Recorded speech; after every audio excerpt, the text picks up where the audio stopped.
Hello.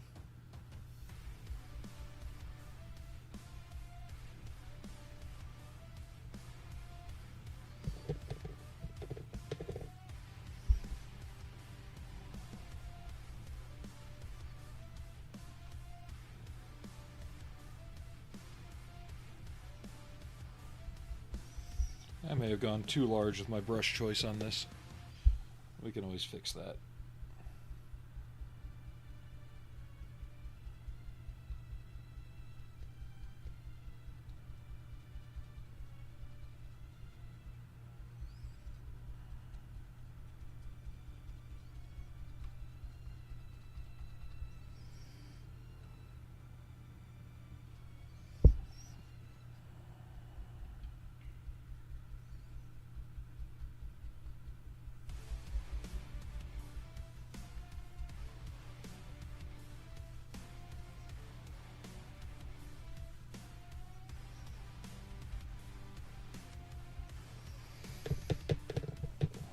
How is everybody?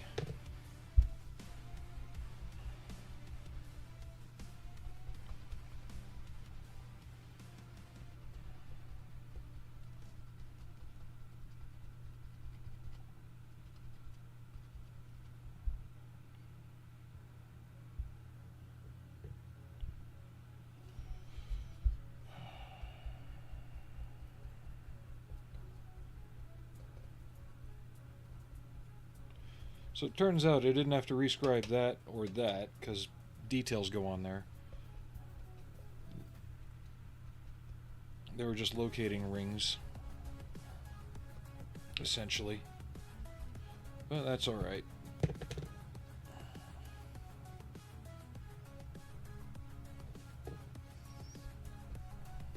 It'll help me find it even after this process, and if I have to, I can go back over and stipple it some more around it.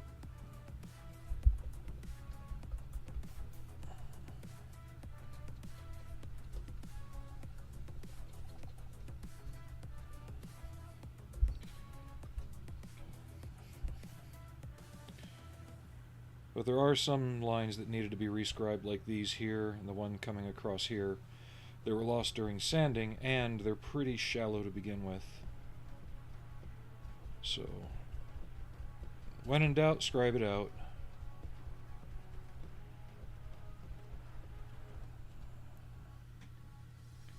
I'm probably going to have to clean this brush here in a second anyway.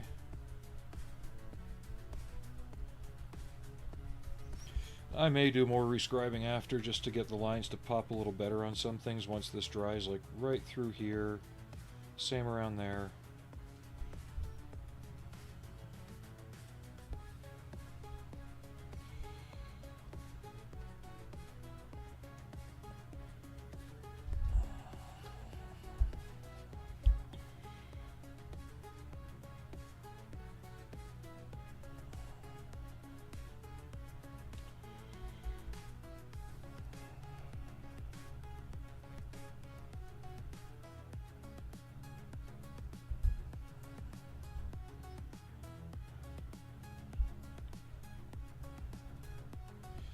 I hope everybody else is having a good Saturday. I actually had a little better day than usual today. I don't feel dead tired, so I figured I'd hop on and work on this.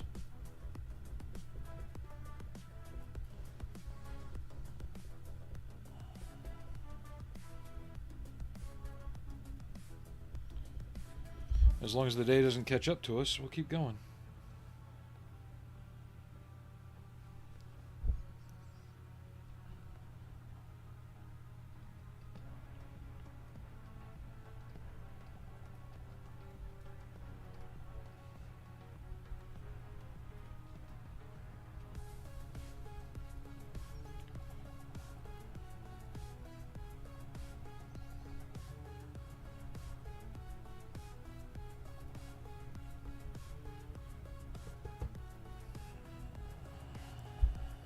This a bit rougher.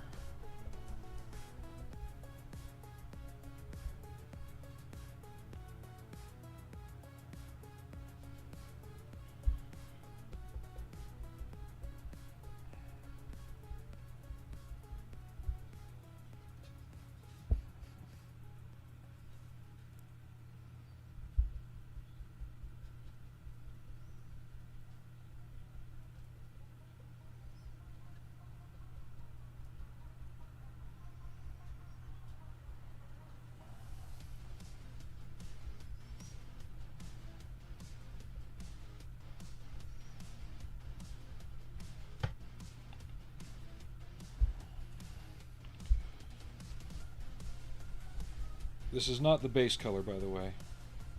This is just a texture being added on. Give it a bit more something to look at.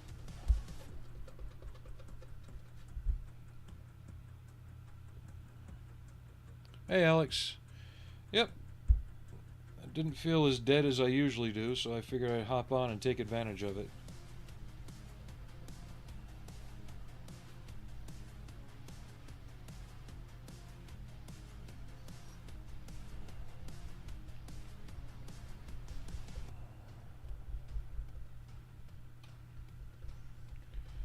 How's your Saturday been?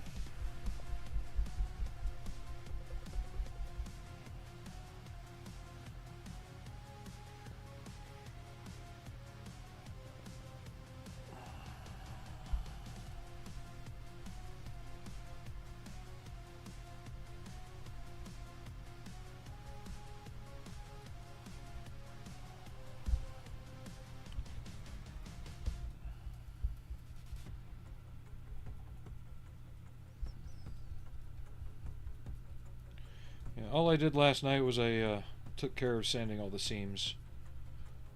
Nothing particularly groundbreaking there.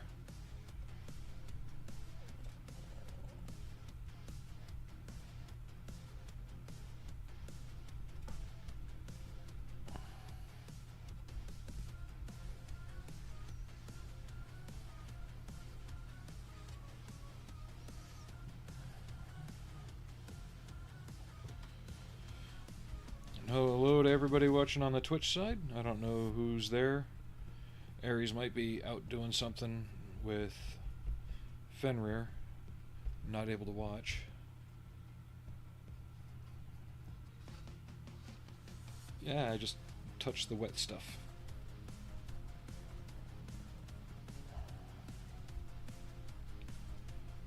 It's icky, it's sticky, it's wet.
So you started working on that F-16 yet?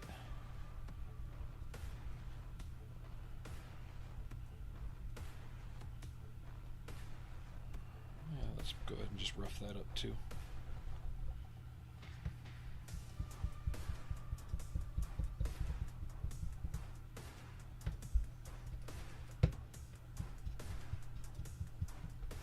Alright, so that is that textured. Do I want to texture the cockpit ball? This is the only other part I did off stream. I just assembled the 4 pieces for this. This I can see it being cast, just because of how oddly it's shaped. This I might leave smooth, just because it reminds me of the Russian space program.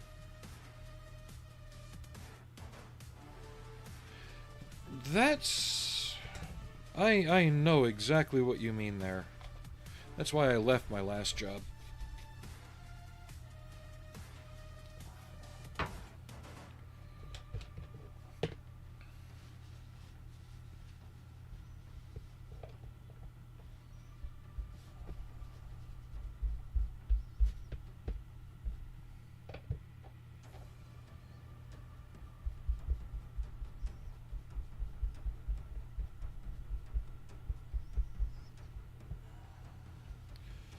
I know exactly what you're talking about. Like, down to the wire, I know what you're talking about. And it's like, do they want it now? Is it something that has to be next week? You know, you can't get a clear read on it.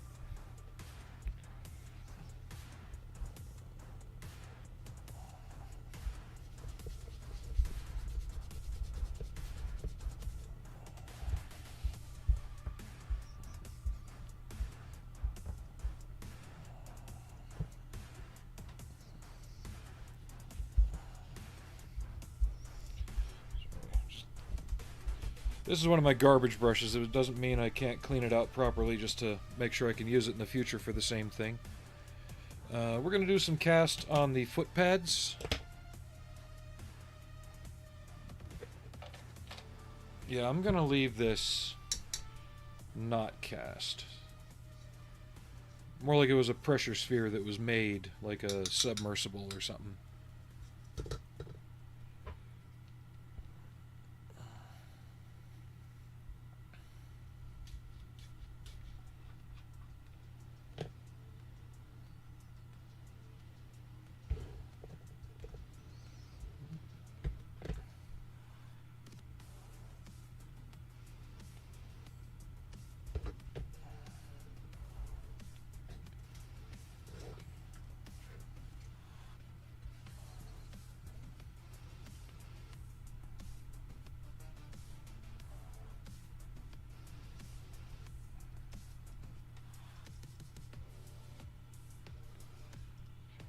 So since I'm using a smaller brush, it makes smaller peaks, which if you want the stuff to really stand out, you got to do it till it's real tacky.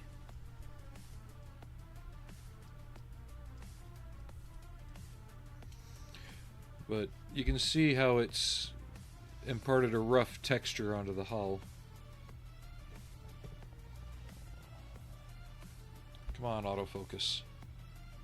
There we go. But I'll have to rescribe some of those lines just to clean them out a little bit. That won't take long.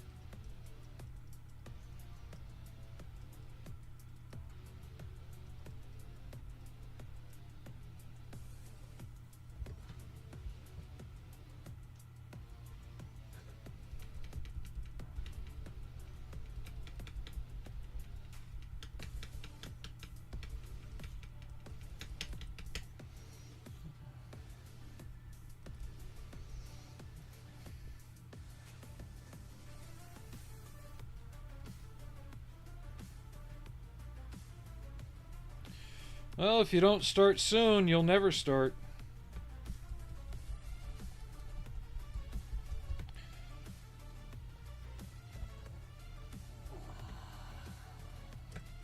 That's the way I look at it anyway.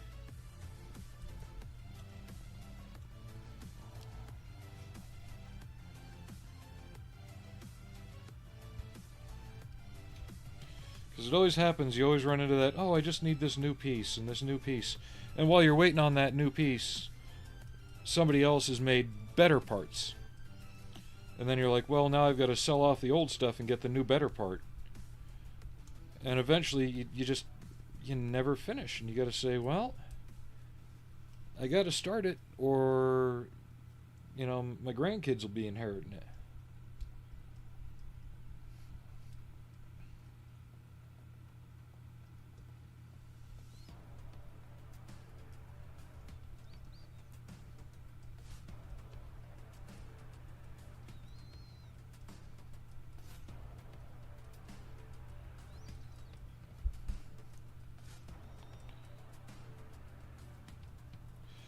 Kind of like the whole Leopard 2A7 situation. You keep finding new modifications. Well, it's going to keep getting modified. That's the thing. That's the way that tank was designed. Same thing with the Abrams and the Challenger. They're always being upgraded in one way or another. And to a certain point, you've just got to pick a date. You know, you got to pick, okay, I want to replicate this Leopard in these pictures taken on this day, and that's it. You know. Same thing with the F-16.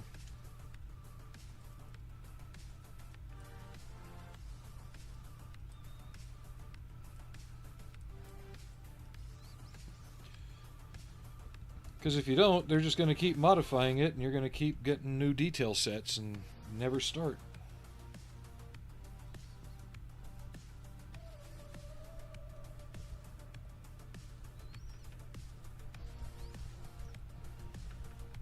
Kind of like the Alien Hind. I wish I could get the resin cockpit for it and things like that. It's not as important because the paint job on the outside is what's going to be important. And the only resin cockpit for it was by Verlinden. And it's long out of production now.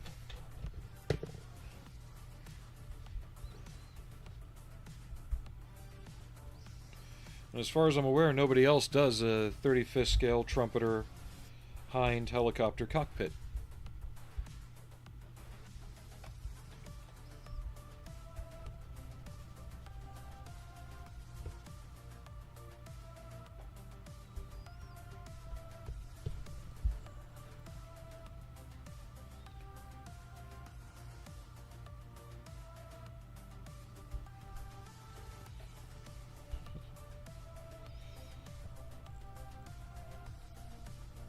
Well, that's how it started with my old boss. And then when I tried to have changes in my own situation, I was gaslit and basically shown that I wasn't wanted anymore. So I'm like, fine, bye.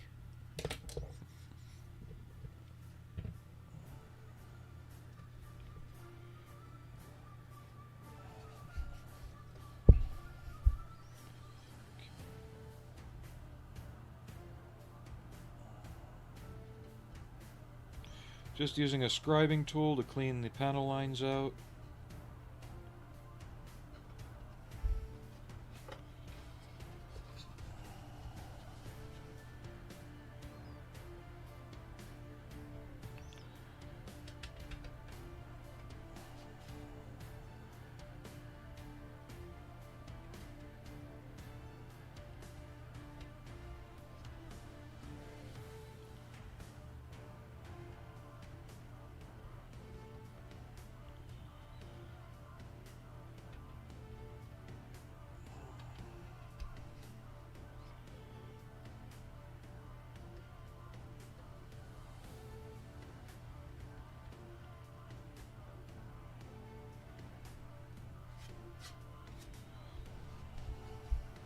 I just lucked out that I was in a position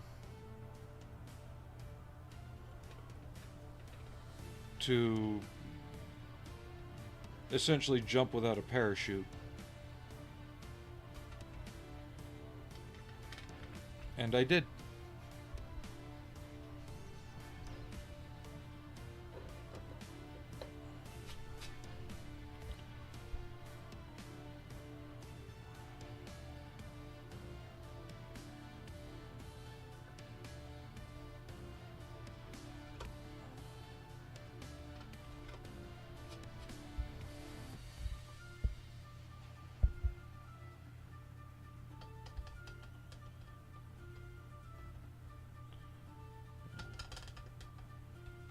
Call it a leap of faith. How's that?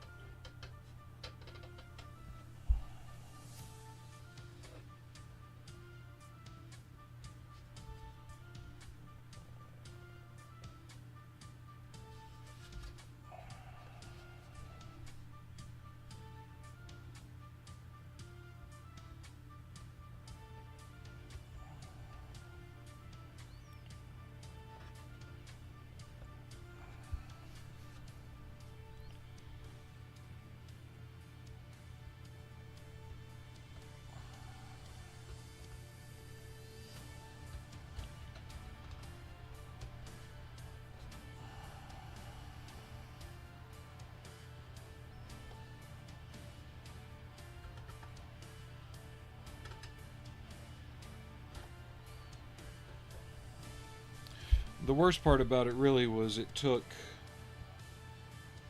essentially almost 2 years to get over the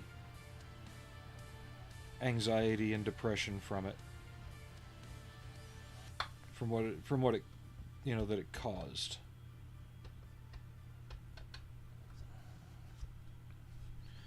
And if anyone else has been there, you know exactly what I'm talking about.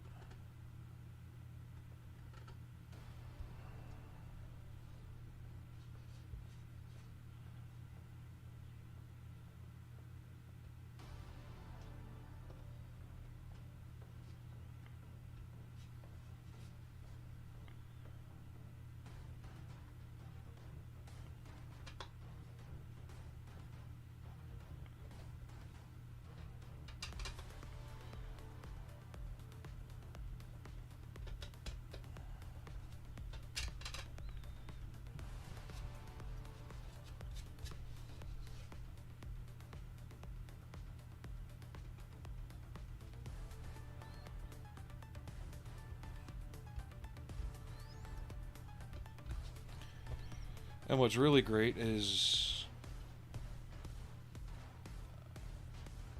well, I'll save that for later on in June.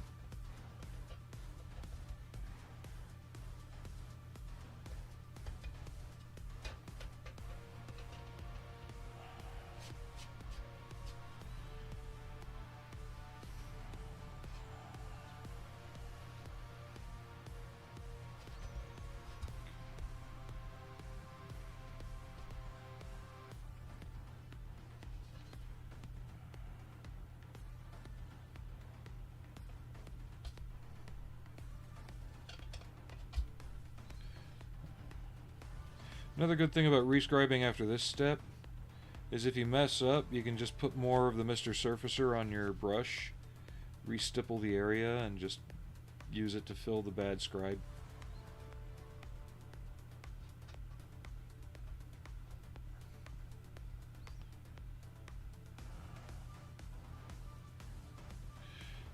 That's another position I was in with the same thing. And that's what made me decide to just say, haha, you know what? After everything, I'm going to throw a little wrench into your works, you know?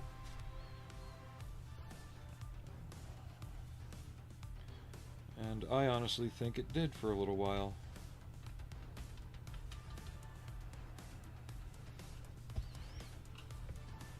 So yeah, definitely don't give away your secrets.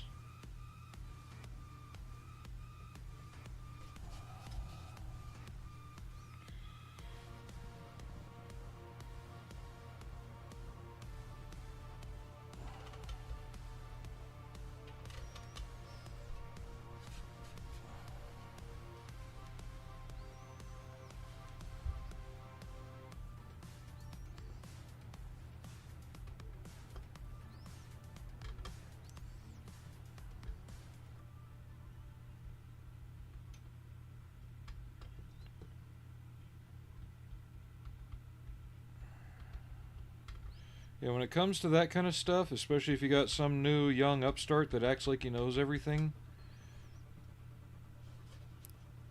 don't. You're playing poker now. Poker and four-dimensional chess.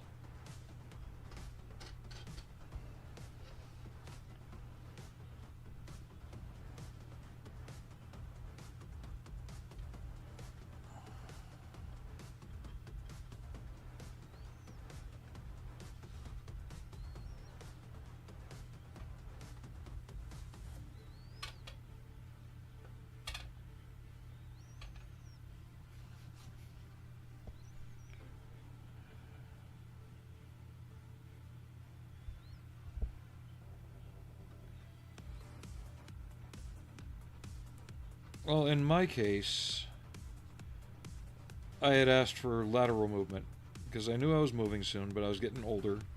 I really couldn't take the physical demands of the position I was in anymore. And this is before they gave me a $5 an hour raise, too, which that kind of, I don't know why, but a chunky raise like that, for some reason, put the radar up, right? So I'm like, hey, I'm old, I'm disabled, I've been doing this for 14 years, I want something different. I gave him 6 months. Nothing changed. So, what do you think happens? Attitude gets a little sour. It's to be expected, right? You know. You say you're going to do something and you don't, and 6 months go by. I couldn't even take a vacation at the time without getting phone calls while on vacation. And my anxiety was so up about it, I had like daily bouts of diarrhea, stuff like that. It wasn't pretty, okay? Like, it was actually causing me harm. Which is why I wanted to try and change what I was doing and how I was doing it. And then, after the vacation, still not in a good mood, right?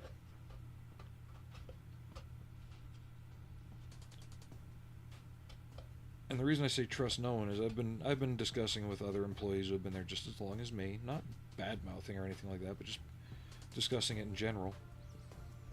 And I get called into the new boss's office a day or two later, that they'd had a big board meeting, discussed what they were going to do about me, they'd hired someone to take my position, but it was when the boss dropped the whole, but he's not going to deal with your shit. I'm like, my shit?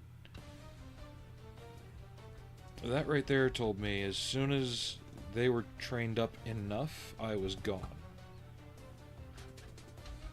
So I'm like, okay, I can see what's going on here. I went in the next morning,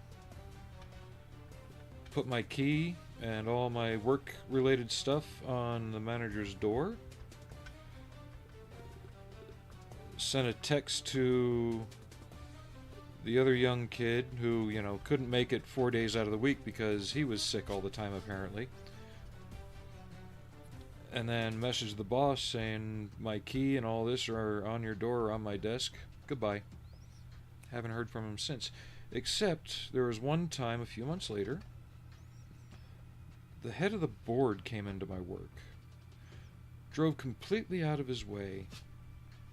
Bypassed 4 or 5 other locations where he could have got this specific thing, but came into my work specifically. And then a few months after that, I get a call from another board member wondering what's going on at where I used to work. I'm like, I don't know.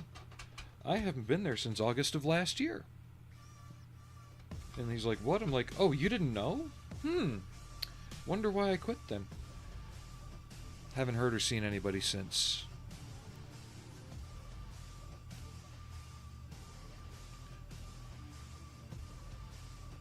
Yeah, and all the time I'm the one that has to go in, that had to go in at 3, 4 in the morning up into Ogden, Utah, which is not the safest place, right? To reset and figure out alarms that aren't set properly, or why alarms are going off because doors didn't get locked right. You know, things that other employees who have been there long enough should know better. But who goes in? I do, you know. Literally the most senior in person there at the time.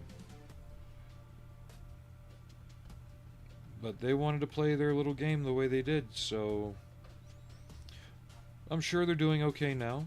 I haven't been back by there since, nor have I really talked to anybody from there since.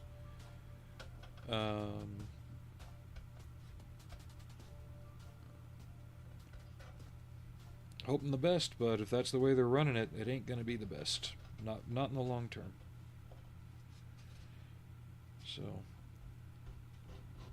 I ran the numbers with the wife before I made the ultimate decision, and we figured out that even by taking a $5 pay cut to be working where I am now, which I've already had raises since I started, I was driving less, right? So the money I was saving by not driving 50 miles a day on both gas and car evened out by the fact that I'm now working like 3 miles from my home and I'm filling up a gas-guzzling V8 once a month. So, overall, it didn't hurt me at all. Yeah, I had to learn a new job, get used to being on my feet in a different way and all this other stuff. But it's a lot better for me.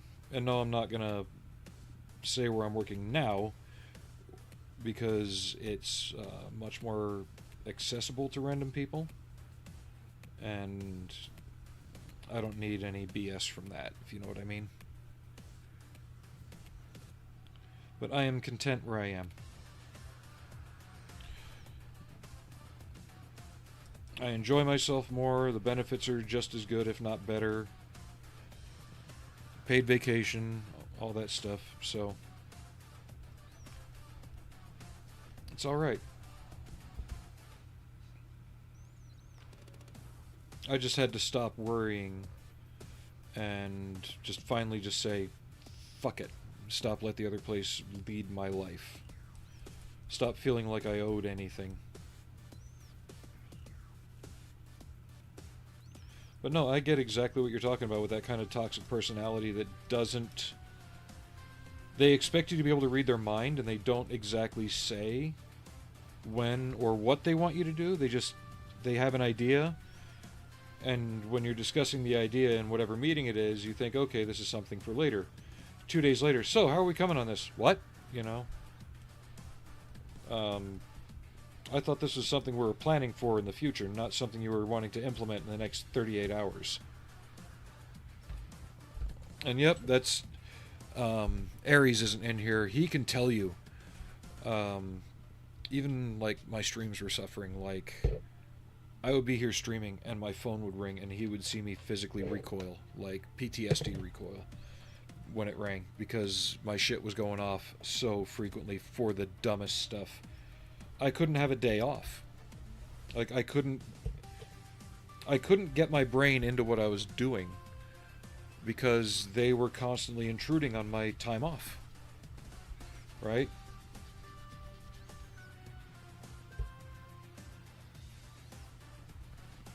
If you've got a place that's doing that, and you know the other employees are just as capable, put your foot down and see what happens.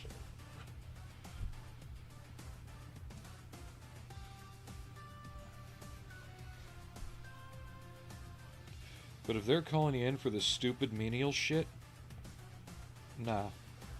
No.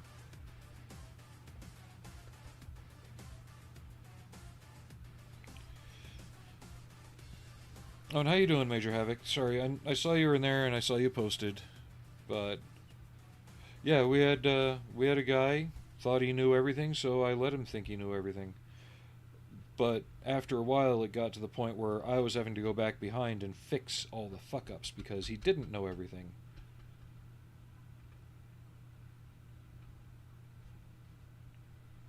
And I got tired of doing that too. And it was wearing me out quicker because I'm having to do my work and their work.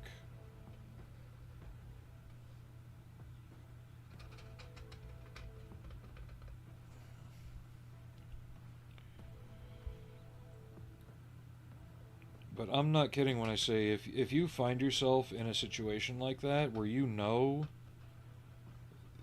that others legit could be doing more and they're not, and you know your talents could be used elsewhere,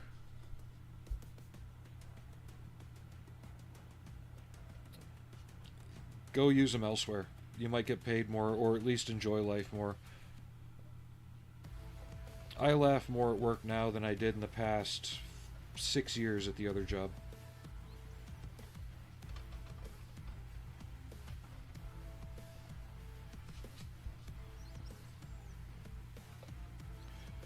And that's how you know if, like, the place is right. Is everybody gets along. Like, I used to have to deal with people who couldn't ever show up on time, who called in all the time, especially on days when you were really relying on them to be there and do the shit, right? I don't have to deal with that here. Nobody's like that at this place, so it's like, fucking finally, I'm working with responsible people.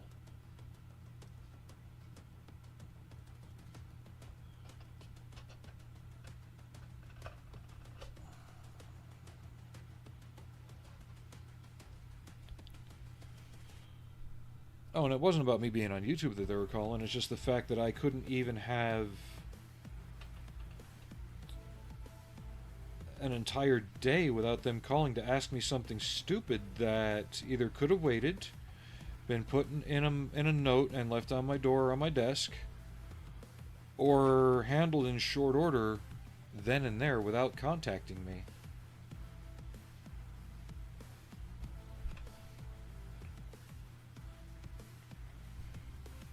Even when I was on my vacation, when I was up in Washington,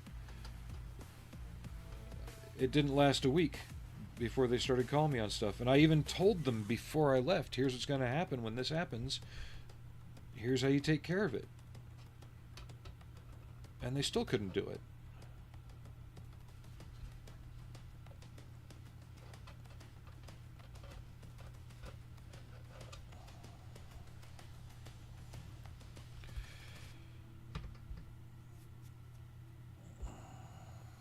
So yeah, if anyone out there is feeling like something ain't right, change it up. Like, seriously, go.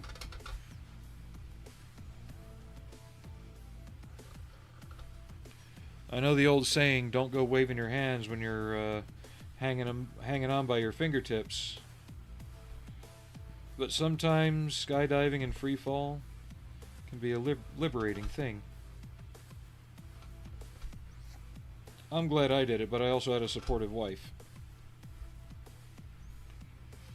Or have a supportive wife, I should say. She's still around. Haven't lost her yet. Okay. So, I like how that turned out. Who do we have down here? Who just rubbed against me? Is that a Frank? That's a Frankie. Frankie up? Come on. Frankie up. Come on. Up, up. Alright, you'll come up when you're ready. Alright, let's start gluing some other bits and bobs on. So, C5 and C4. Nippers. There they are.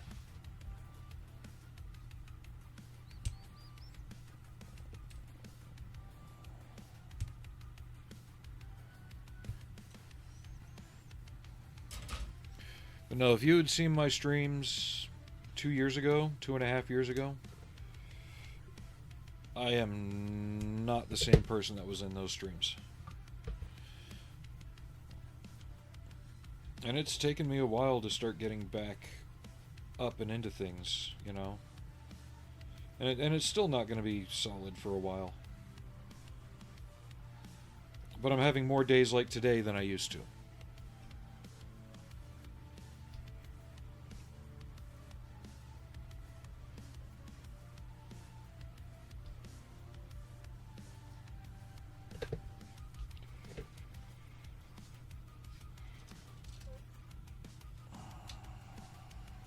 Let's get you dry fit in there.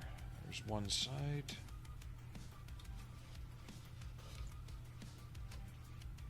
On the other side. Go to your hole.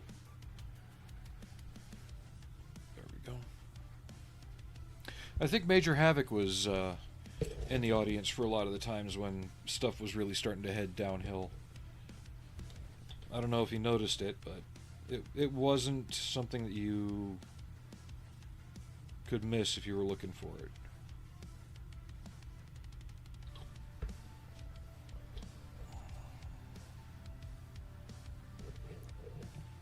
Looks like love at first sight. Era Studios, thank you for the resub.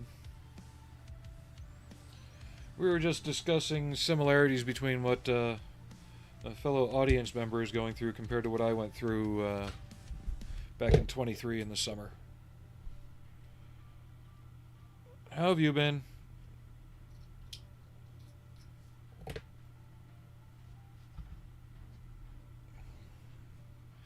But I was giving them examples of how I would recoil whenever my phone would ring or the text thing would go off. But you can chip in your 2 cents on that.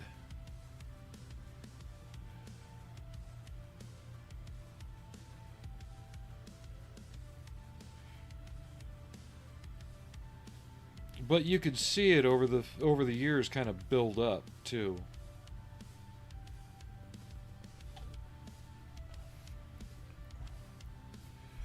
All right.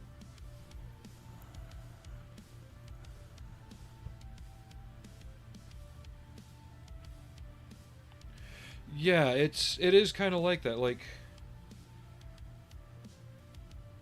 no, you're kind of right there. You let one thing finish before the next thing starts. You're not wrong.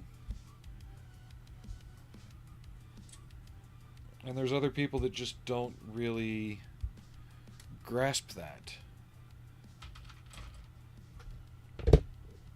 Or they use the more common excuse of neurodivergence these days for whatever eccentricities it is. And that's not to play down people that actually have difficulties or disorders or disabilities, but it's really being used as a crutch for a lot of things these days. And that's another thing I actually escaped when I left the other job, is there was a lot of that creeping in, and it was making things especially difficult. You couldn't hold people accountable for legit screw-ups because of it. And that's not to sound like a control freak, but, you know, when your boss relies on you to install a sprinkler head and you say you installed it, and he goes and turns the sprinklers on and it shoots 50 feet up in the air because instead of digging the hole, cleaning off the threads for the pipe, and installing the sprinkler head, you just shoved it in the hole and turned it when you thought it was tight, when it wasn't. So I have to go back in an even bigger mess, clean that up, and redo it. And that's the kind of little shit that I was dealing with. But,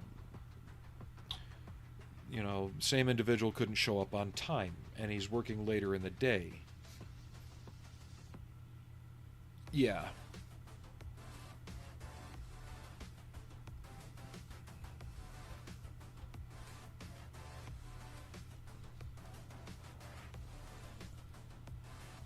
But yeah, there's a certain completeness and routine you have to have in certain jobs that a lot of people just don't get. And then they wonder why when something screws up, it screws up so royally, because it's like, because you didn't follow the routine. You didn't follow the steps. You didn't maintain the regularity.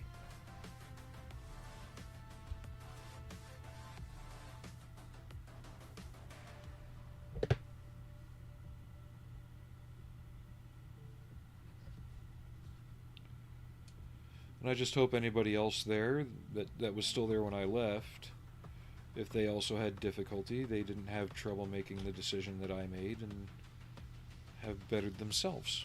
But that's not my problem anymore, is it? And I'm not gonna lie, there's still some days when it kicks back into the back of my head and kind of hurts for a little bit. It's not happening as often or as hard, but I'm getting through it.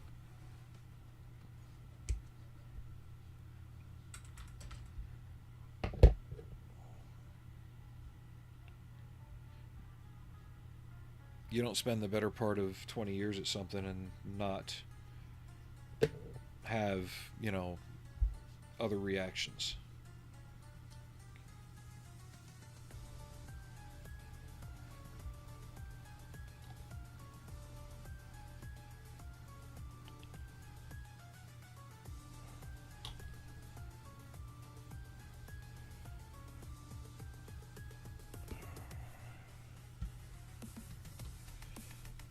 So,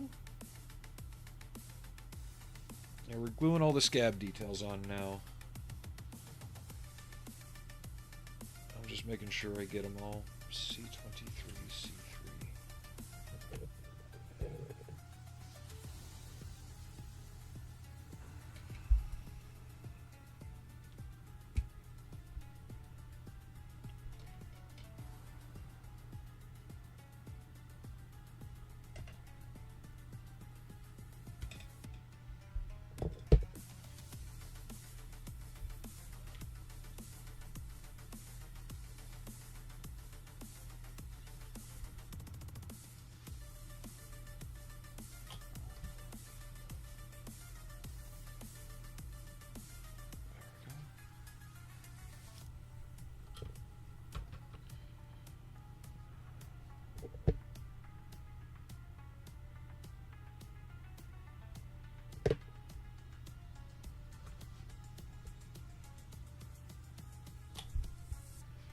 But it's also taught me to read the warning signs when you do have management that is not there for you.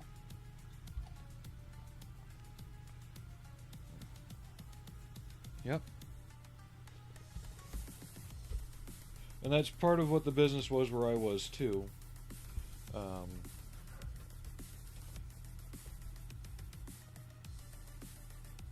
I'm not going to say what it was. Other people who've known me long enough know where I worked, but it doesn't matter now, and I don't need someone saying, oh, so-and-so said to go raid your place and cause trouble. No.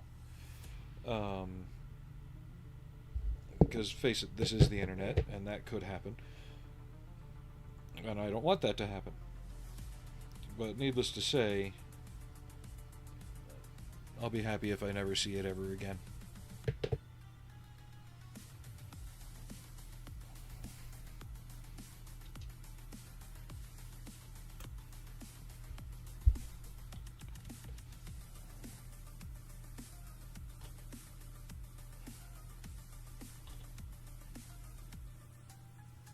But yeah, it was the old job was a very front-facing job, and my responsibility in it was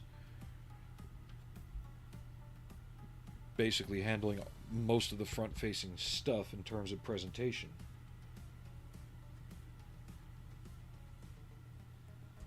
Making sure everybody had what they needed. So.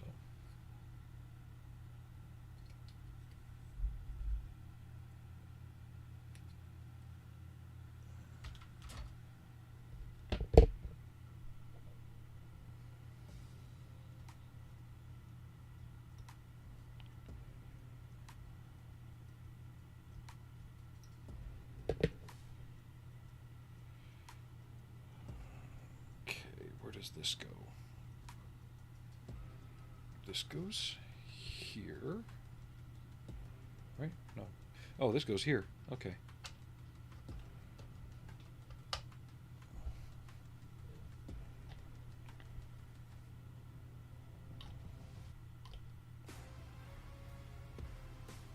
But all that said, I hope everybody else is having a good weekend regardless. Forget about what's going on at work and just have a good day. I've already been at work for today, now I'm home. C19, C21.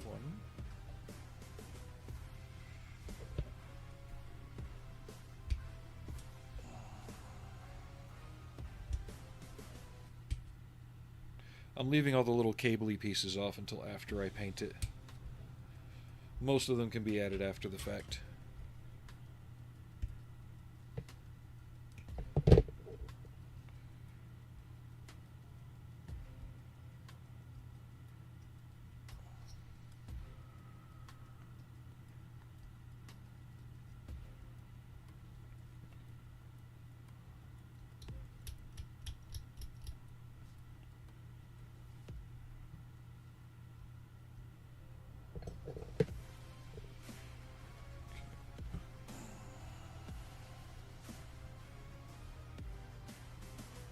Yeah, no, I get it, man. Don't worry about it.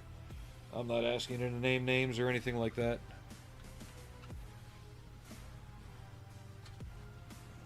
This is weird. Okay, that's how that fits.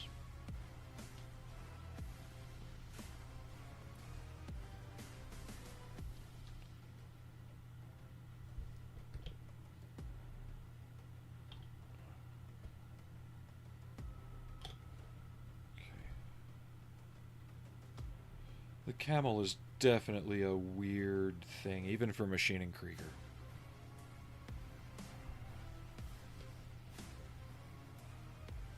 Ares is being quiet again. He's either logging into WoW, or he's playing with his pupper.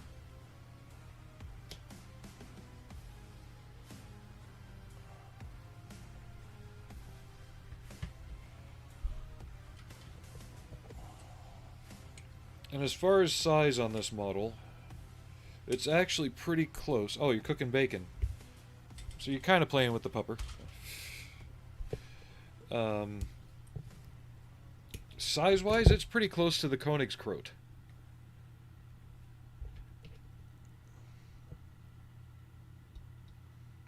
Which begs me to ask, why have we not seen a king croat in plastic yet, if that's the case?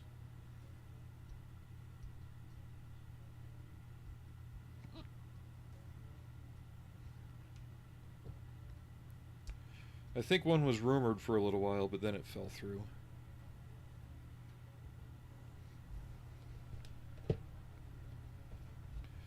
But I want to see if we can get all the rest of the basic construction done on this today. And that way, either, well, tomorrow I close. Yeah, Monday, it's supposed to rain. So it's lining up that we can spend Monday doing paintwork on this. But if I can get the rest of the basic construction done today, we'll be ready for paint on Monday.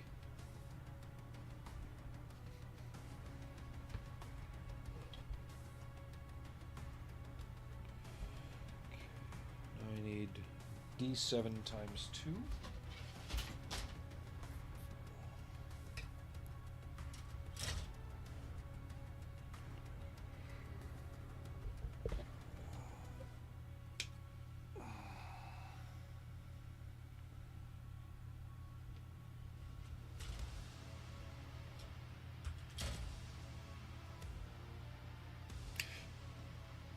I don't know.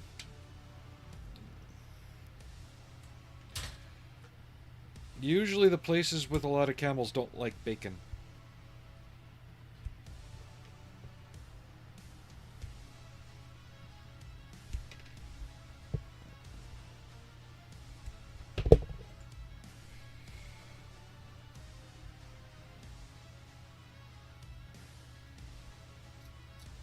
Hell, I was amazed I could get bacon on my Burger King when I was in Qatar.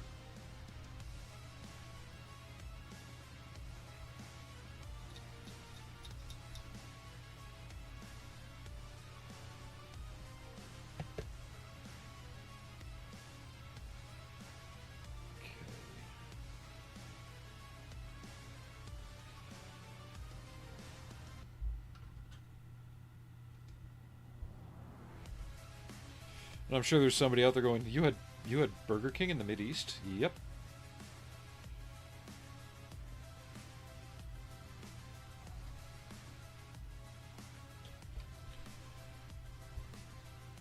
And that should tell everybody what they really need to know about our capabilities is it's not the destruction that we can cause. It's the fact that we can get a franchise fast food restaurant in a forward deployed location.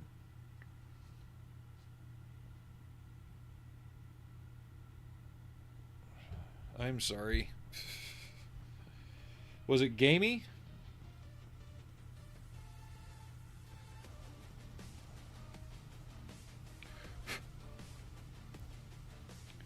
And thanks again for the resub, man.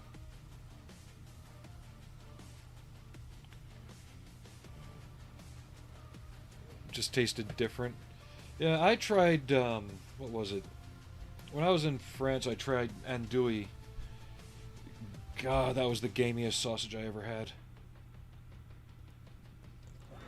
Ah!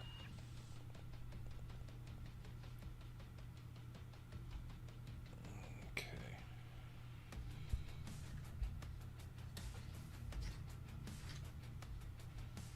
Ow. Just hit myself in the head. That's never good.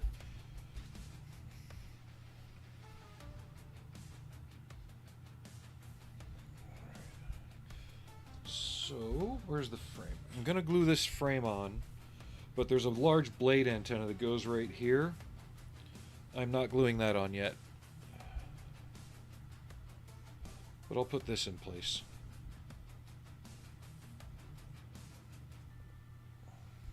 And the only reason this hosey thing is on there is because it gets trapped inside the part.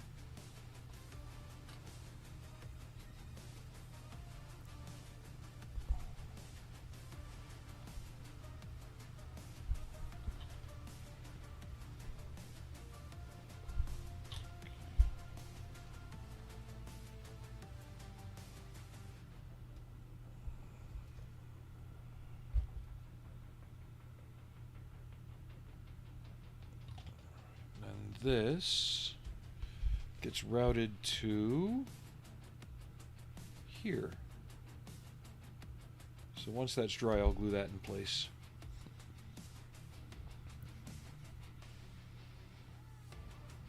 Oh God.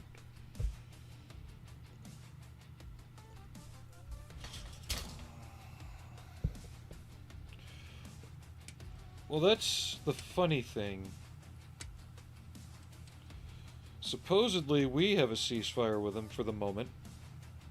Nobody else does. Okay, so the longer end goes up into this, and the shorter end will be down into the Camel. So I'm just assembling this to get the pieces together.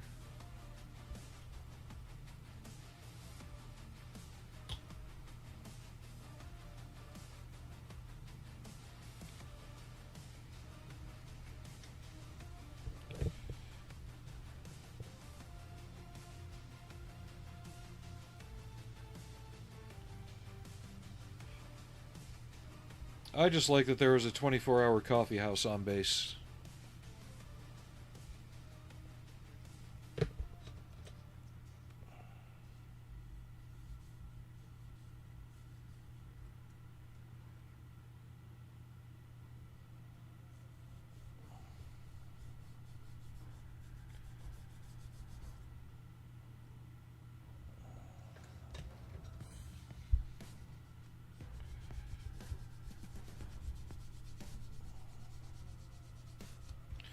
And if you're looking for something that has finer polishing, but you just can't find something local that's cheap enough or good enough,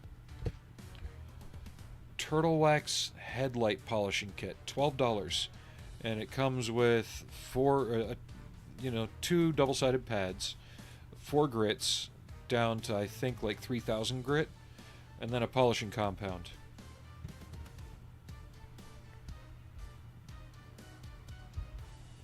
Since I can't get aircraft canopy polishing kits anymore, that's the best I could do.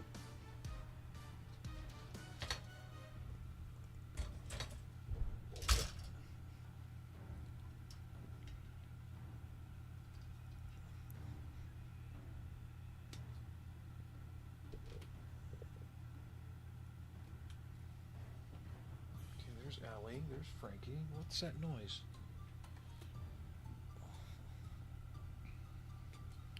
And my furry friends are being weird too. They're sleeping on the couch, but not in their usual spots, when they could be sleeping on their beds.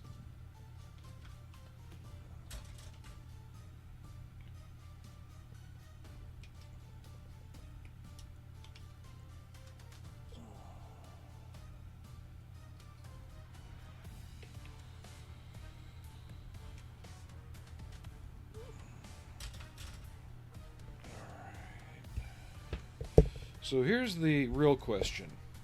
You can build this kind of 2 ways. One way, the cockpit just goes in here, right? But you got this gap between the cockpit ball and the body. And a lot of the camo schemes show that, and I've seen it built like that a lot. But that really just feels kind of weird. Or, okay, can I get you out of here without popping you off the body completely? Okay. This goes on first and kind of fills the gap between.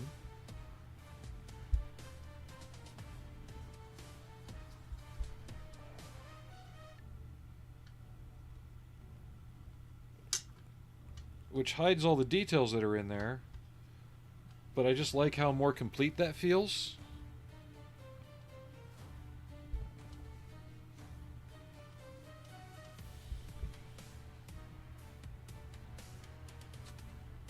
So I kind of like that more.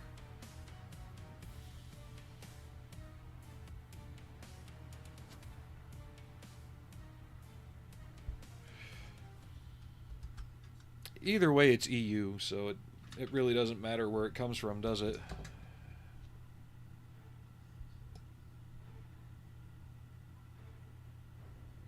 Yeah, just the Tamiya prices. Oh, lately it's just ridiculous. Even before the tariffs and everything.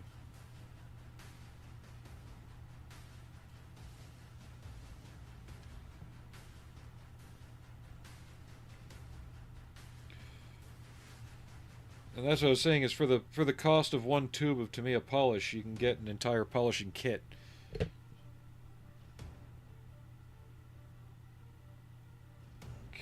so this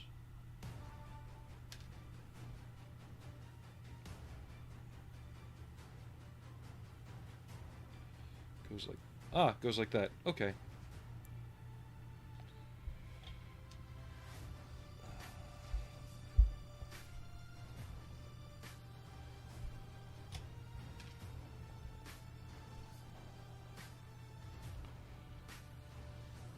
So I put a little glue on there first to help tack it, and then a little more to lock it.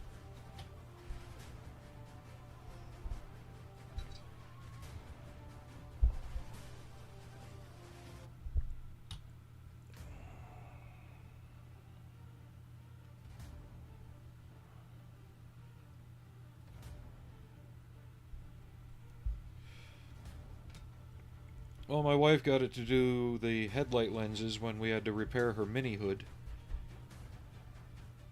And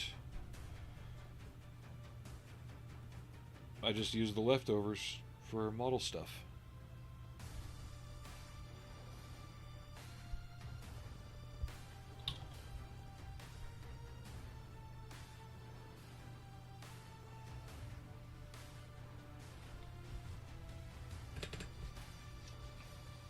Now let me read ahead a little bit.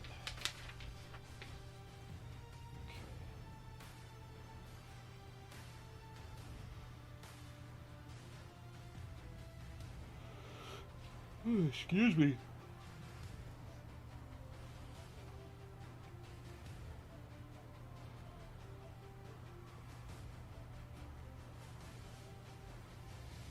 So it's showing all these wires and tubes going into pieces off the ball, but not exactly where.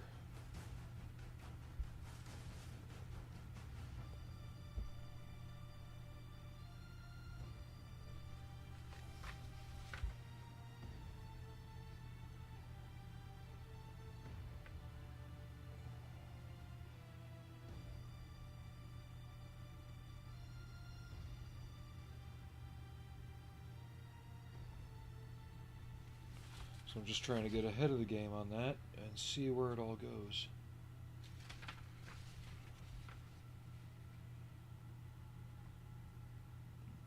Okay, I see how it all works. All right.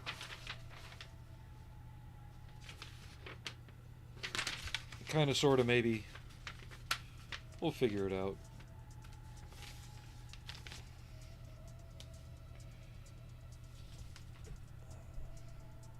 But I will be using this. I don't know. What do you guys think? Open equipment bay like that where you can kind of see in there, or the collar? I'm leaning towards the collar.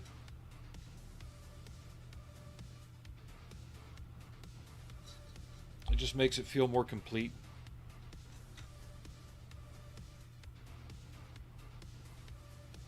But it's an optional part.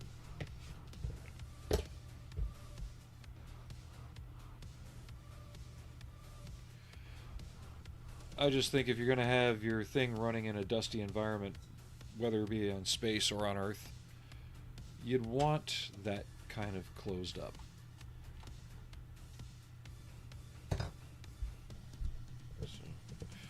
No going back. Now watch, Aries will say he liked it without the collar. Just to be a pain.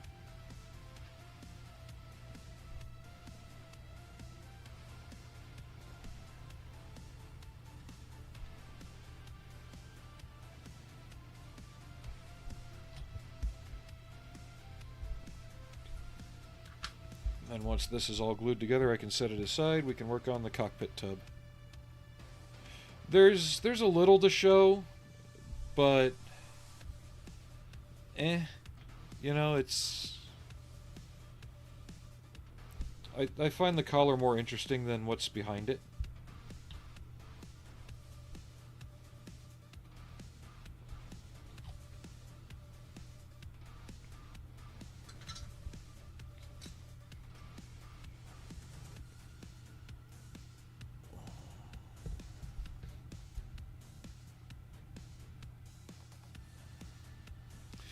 You would do that, wouldn't you?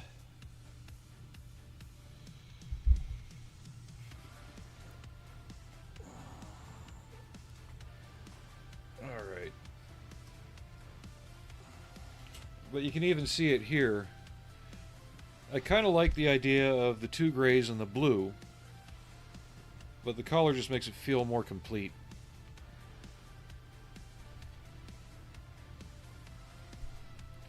Especially considering all the SDR stuff is like red and orange in the markings. It would be neat to go blues and greens on the mercenary stuff. At least that's what my stupid brain's going through right now. Anyway.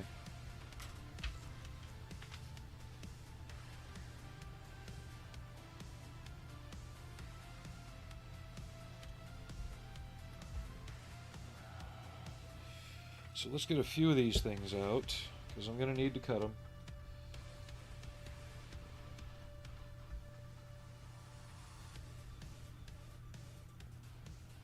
Because apparently there's a lot of tubing in these cockpits. Who'd have thunk it?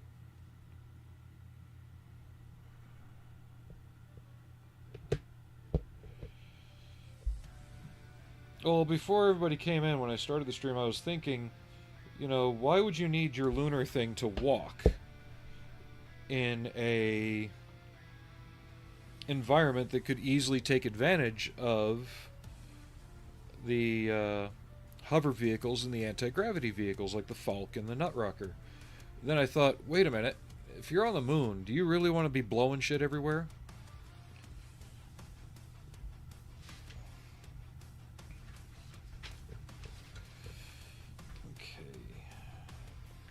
B1, B12, B30, B33, B32. B-well. Not that the anti-gravity stuff would be able to blow anything anyway.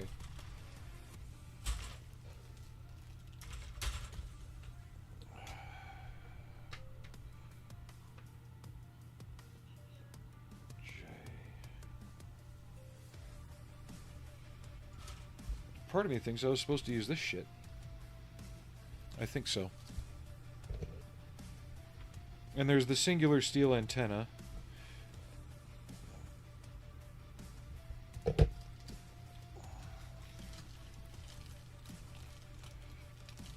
Yep, this is what I'm supposed to use. Alright, these can go back in the box.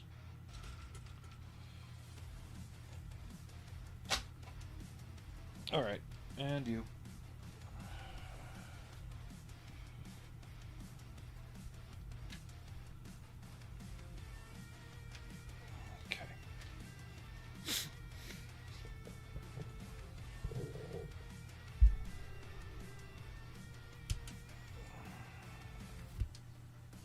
Thanks again for everybody hanging out, and to the 2 people who subscribed yesterday on YouTube, thank you again. I'm also messing around with editing in my shorts a little bit. I don't know if anyone's seen the tiger short that I put up yesterday.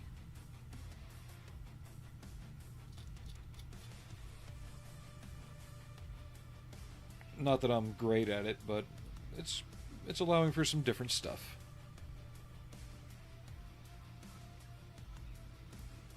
That's right side up. B33. Oh, excuse me.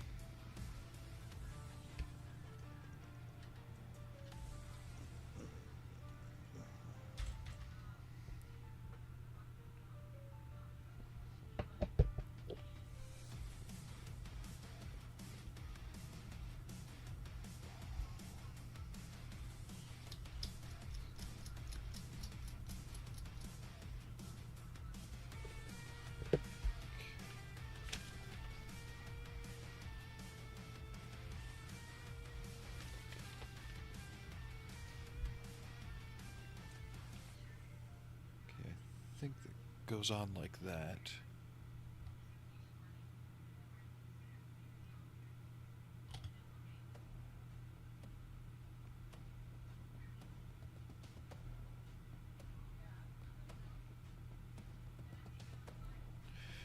Actually, we're going to take a move around break. I want to see about getting a snack too. Lunch was okay, but I'm still kind of munchy. So I'll be right back.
Alright, I'm back. I feel better. Yeah, I like how the cockpit on this looks. It's a shame the canopy is smoked.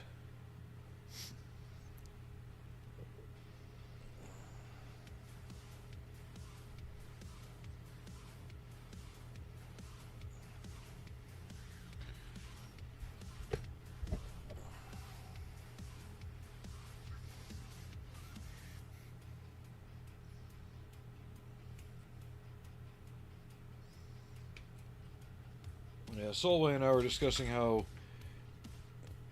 it would have been better had the canopy been made just clear. That way, if you wanted to, you could tint it or give it a gold-looking layer, kind of like a... just like an anti-radiation layer.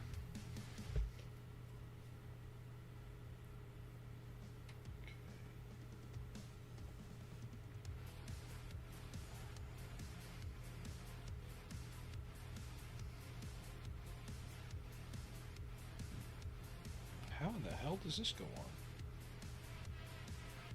I see it now. Okay.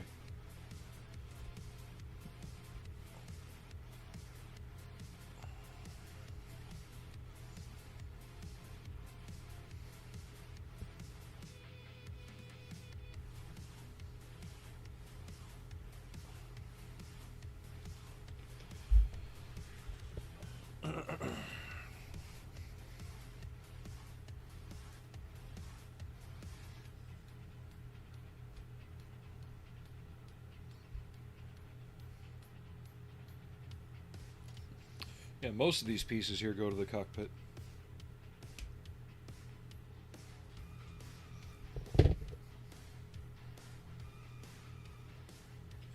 I'm thinking I'm going to do the cockpit like a light seafoam green color. Like a Spitfire, that kind of ocean gray green. Okay,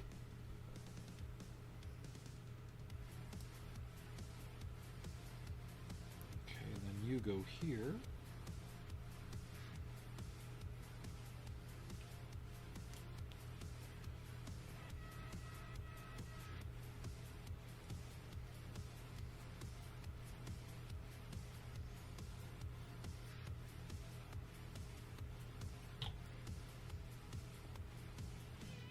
Wow, come on. I'm trying to get the depth of this piece right so it doesn't stick through too far and fuck up the fit in the ball.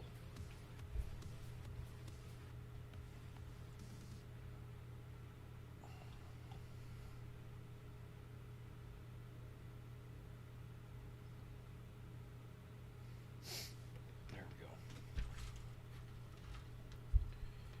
B32.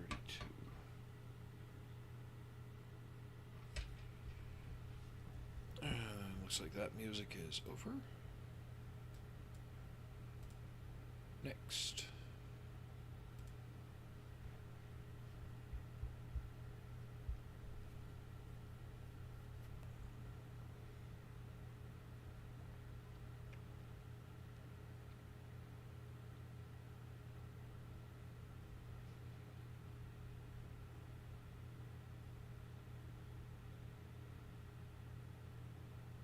Can't play the Stalker 2 soundtrack, even though that would be nice.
So I need a length of F.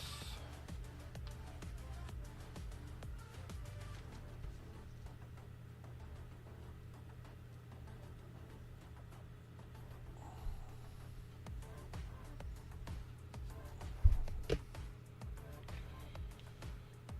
that gets glued.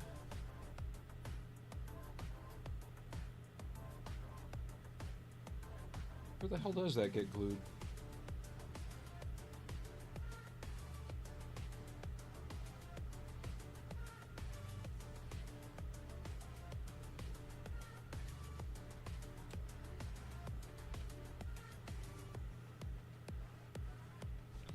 Okay, it's just showing it getting shoved under there.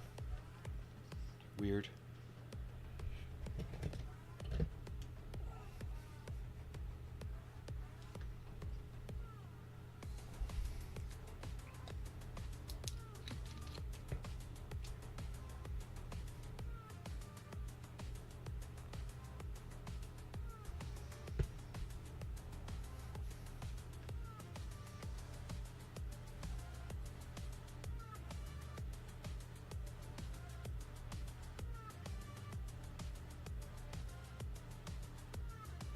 So that goes right F in there.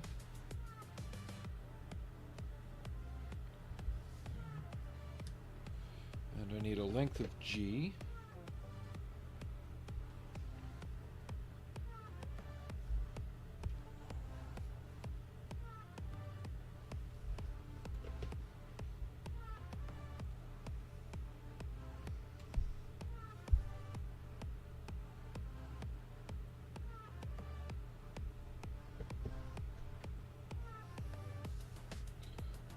Goes right next to it.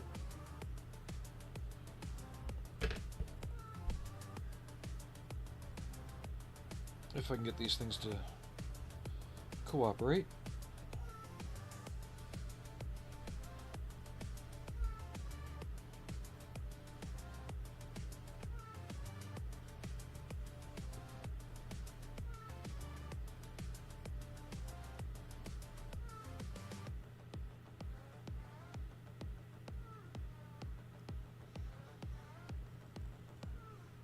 The usual case of superglue not wanting to superglue when you want it to.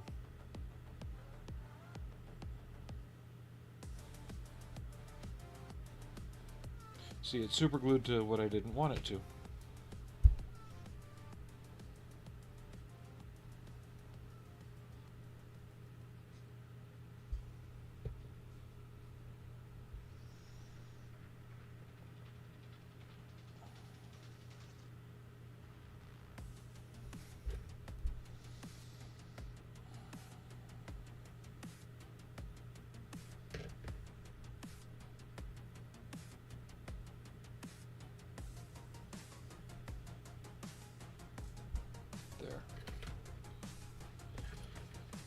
So what part was B15?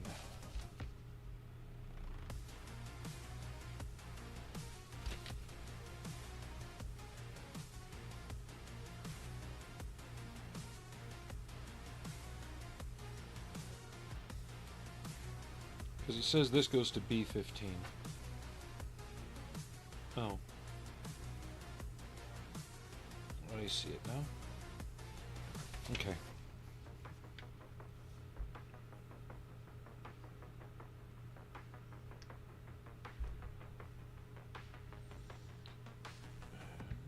We're going to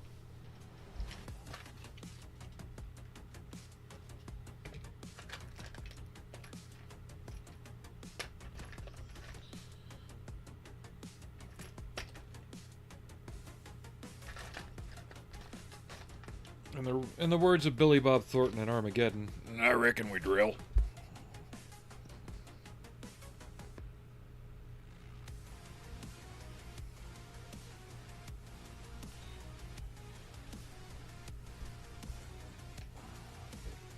In one of the outtakes, he used his Sling Blade character instead.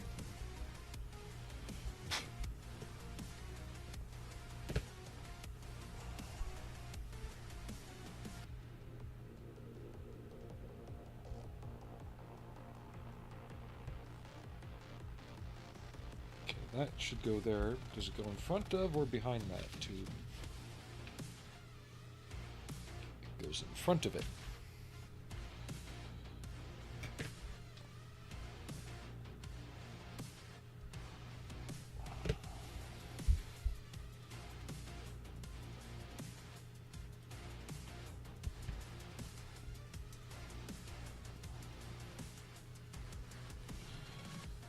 So along with the sky green interior, we're also going to use a couple other little World War II conventions, because that looks to me like an oxygen bottle kind of thing, right?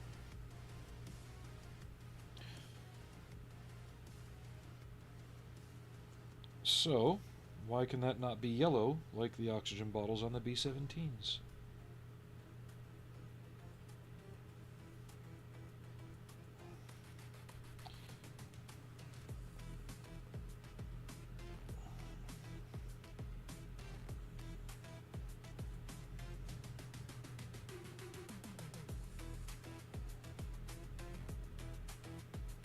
Just stay in the hole a little bit. Come on. I'm out of accelerator. I knew I should have got some. I can get it on Monday when I'm off. Ow. I don't want to spend an hour, especially in Saturday traffic, to get it.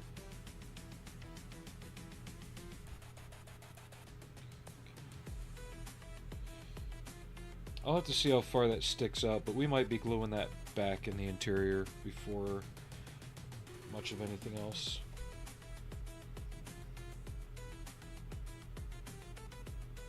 Okay.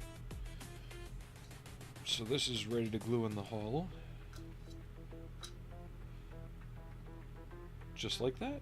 Okay.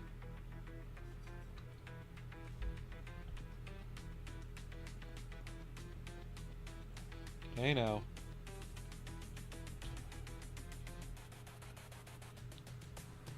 You're starting to step into Ares territory. Surprised we haven't had a giggity from him for a while.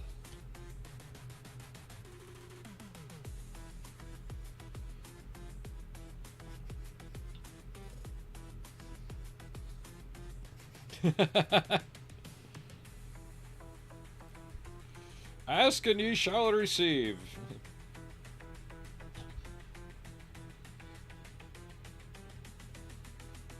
Okay.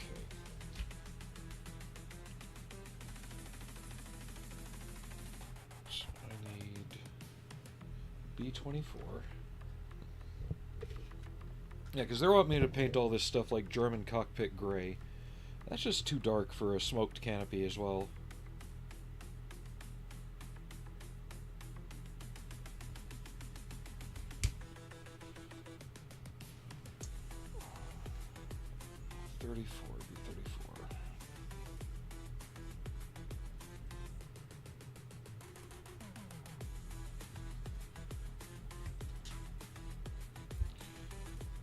Why does this song sound like Herbie Hancock reincarnated? 13.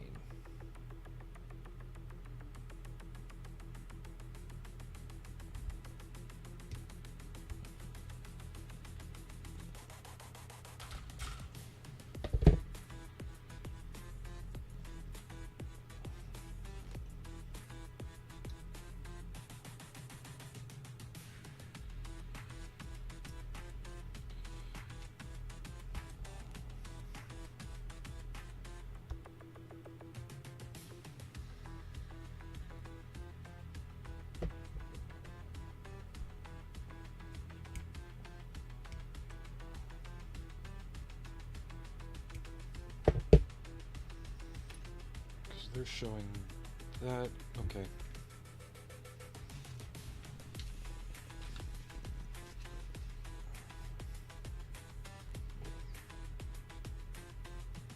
H.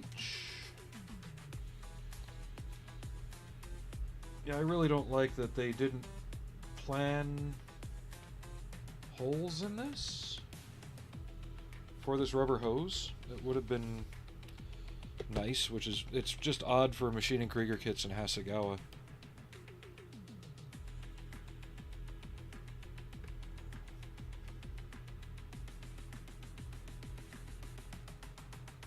that just goes in there.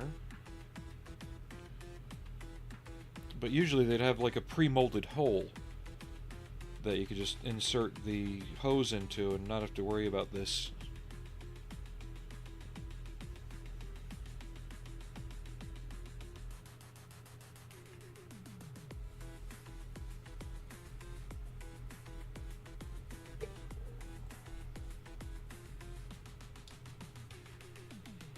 And then it shows that.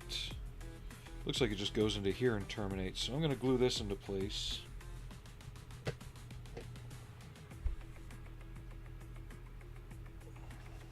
glad they kind of give this diagram of where everything's kind of supposed to go, I guess.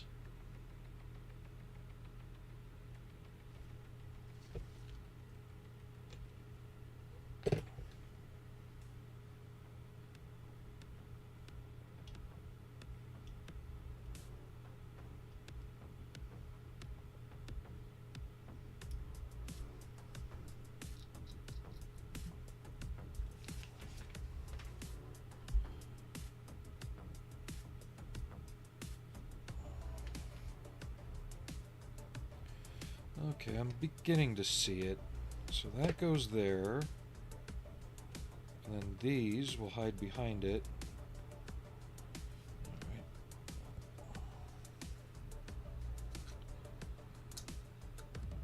Like that. Okay. That's good. You going around with Fenrir or just taking a day for yourself and the pup?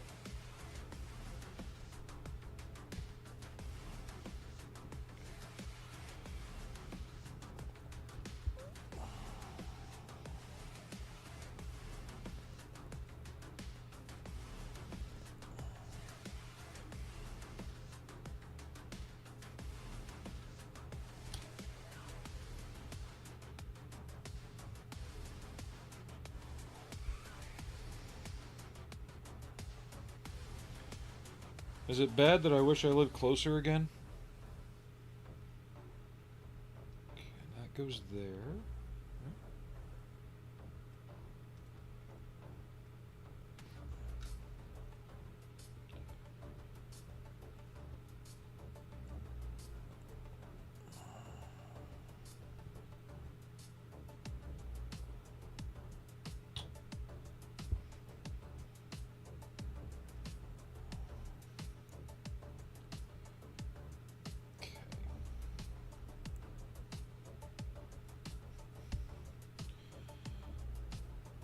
You're right, this is going to be one oddly stuffed cockpit.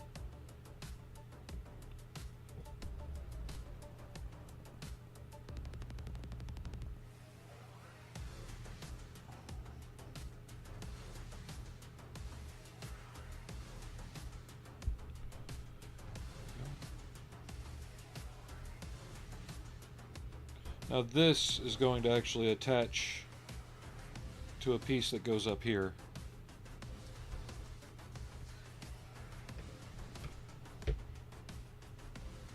B3, B7.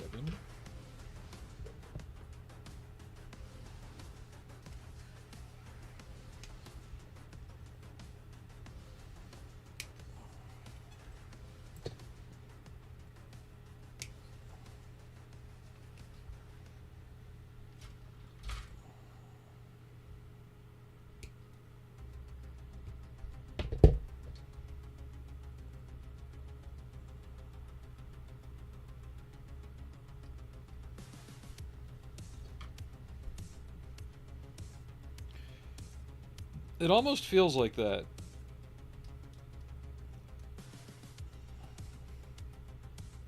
And it reminds me more of a Soyuz pod than like an American craft.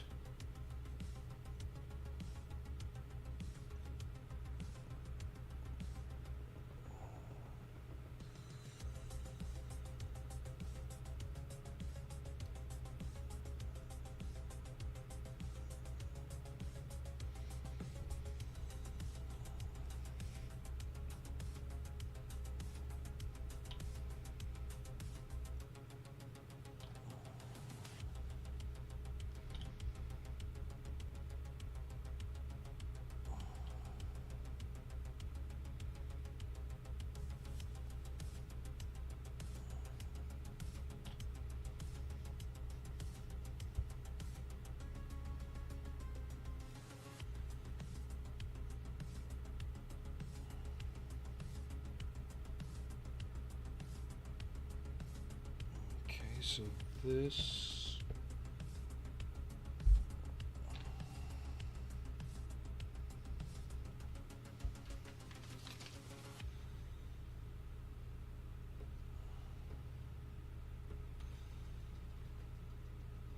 goes from there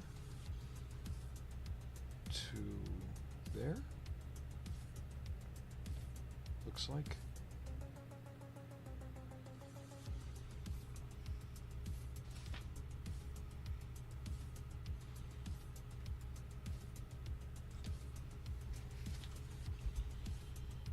Well, it's going to now. So J.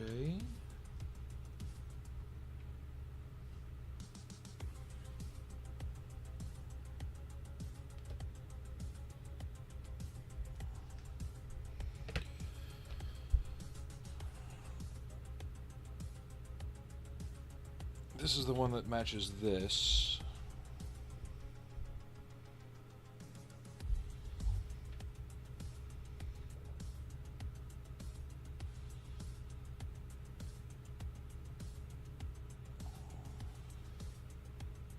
Come here.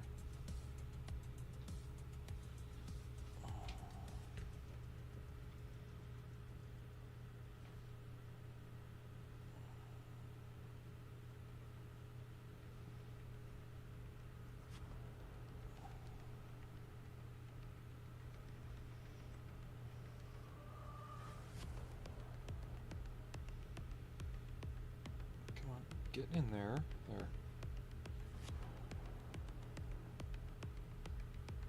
Can you stay in place for a second? Thank you.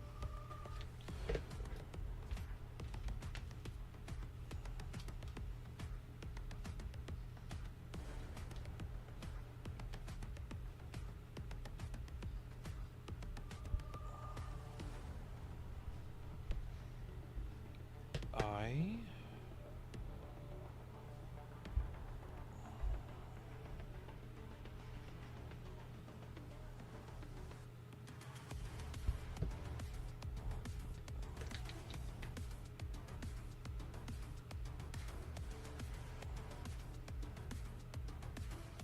goes right here.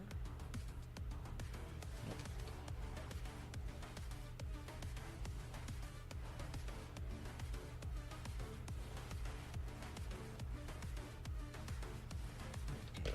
Give me 1 second.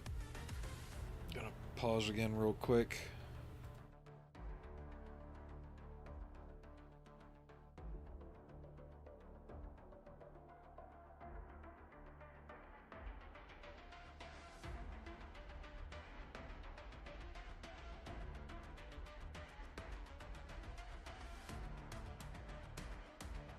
All right, we're back.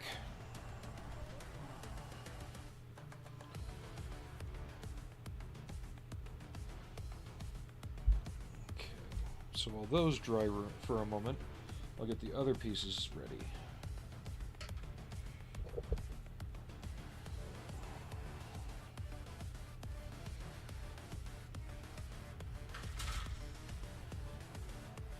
There's definitely going to be a lot of detail picking out, but I'm just glad it's spacious enough that I can do it pretty easily.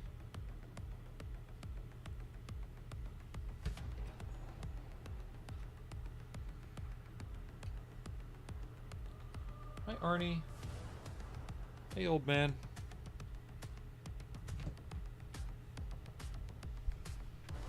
No jump ups, okay? Yeah, I can't have you on the chair in my lap right now, alright?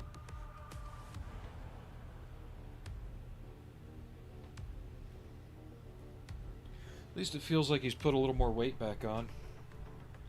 What the fuck?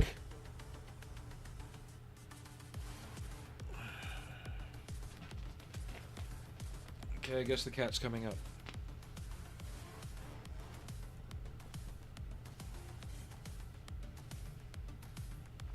I think I popped open where that rose bush got me yesterday.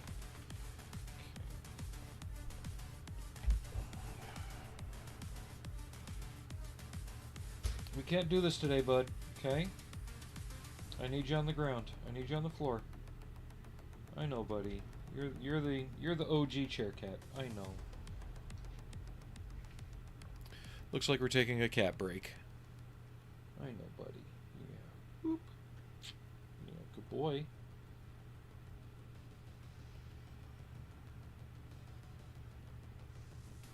Yeah, it feels like you put a little weight back on. That's good. What's going on with your claws back here?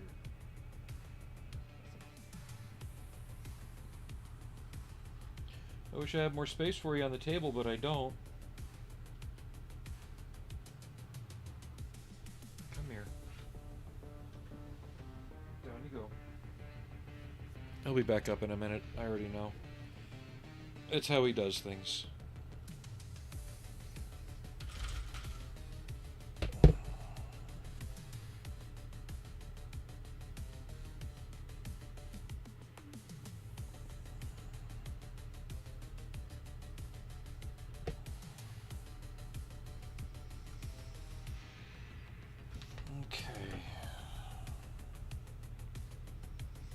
See how this fits.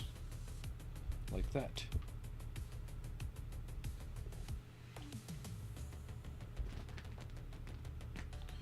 If you stay there, you can stay up there. I just don't want you on the table right now.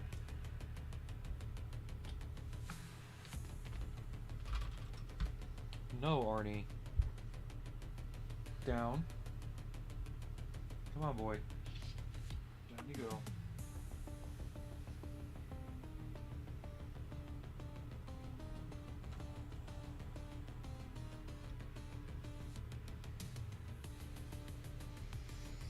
Yeah, Arnie's just being Arnie.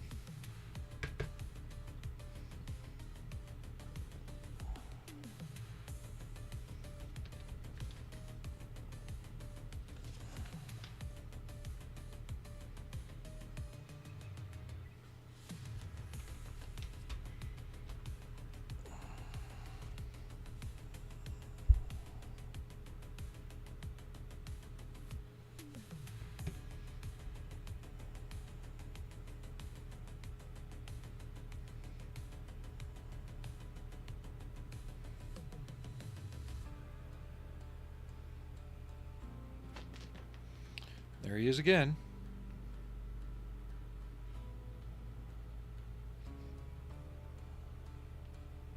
Can't be too close to death if he still climbs the chair like that.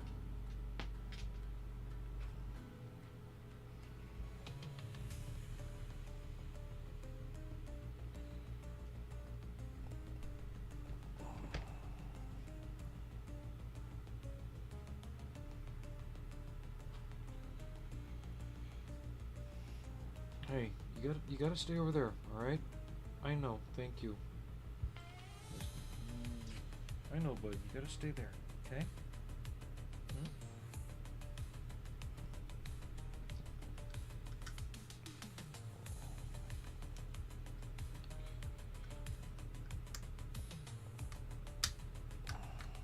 There we go.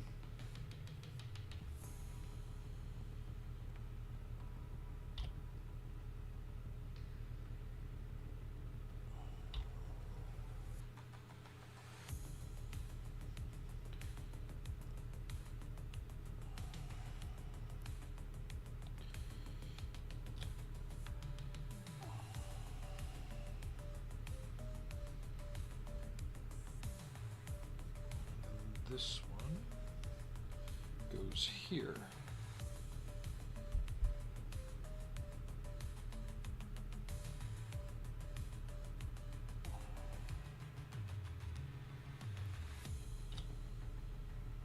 Hi, old man.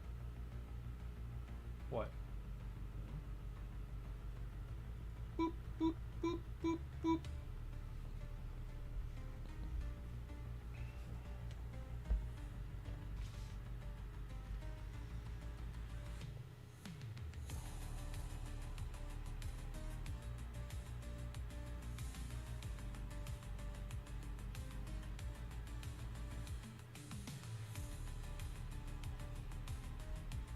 Okay, this is getting headachy now.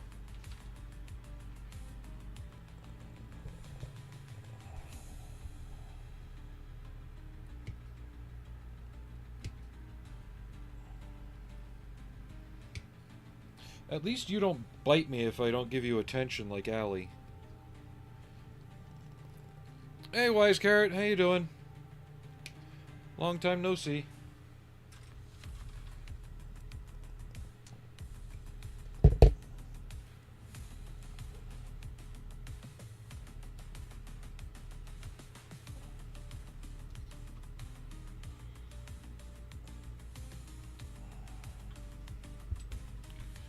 If you're gonna be up here,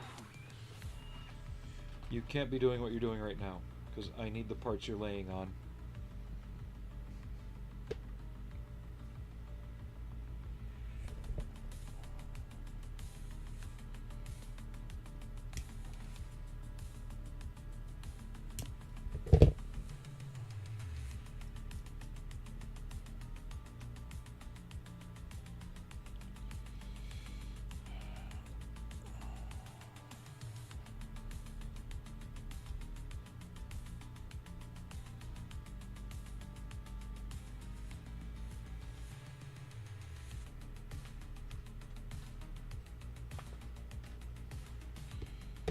Arnie, what are you doing?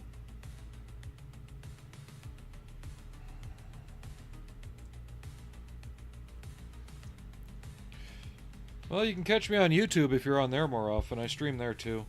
I do the simulcast stuff. I've noticed that myself, that YouTube Twitch seems to have stagnated as far as like channel growth, at least for me. So I need K.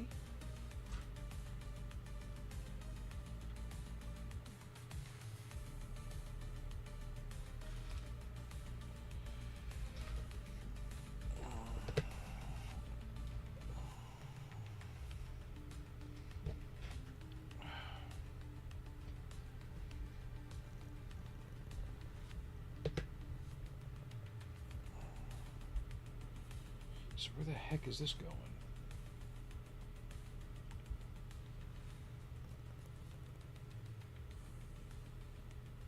Yeah, it's up there on the... It just showed up on the Stream Elements thing.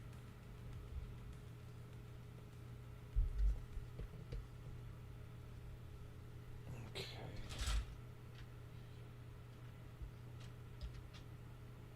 I'm just trying to make head or tail where all this is going.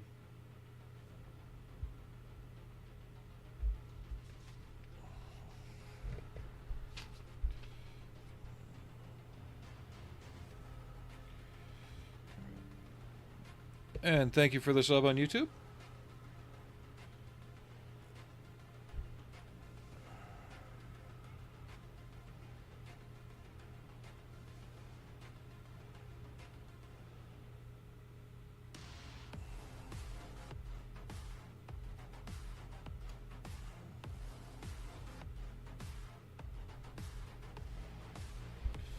Like, seriously, where the hell does this go?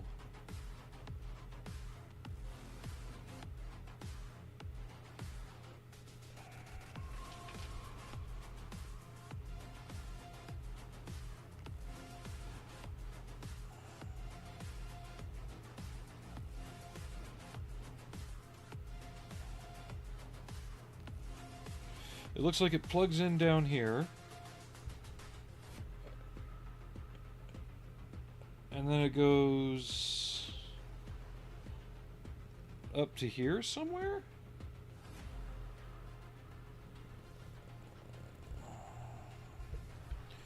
I don't know.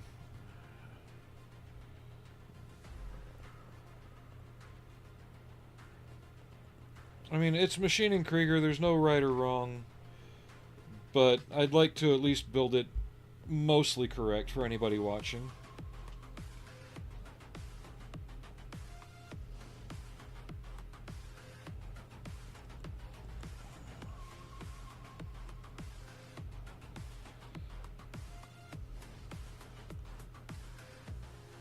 Yeah, I can't shake the feeling that either I'm doing something wrong or I'm not exactly what they want there.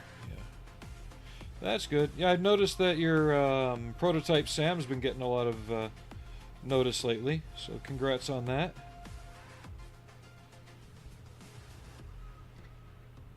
It's a neat little comic. Didn't you start that kind of around...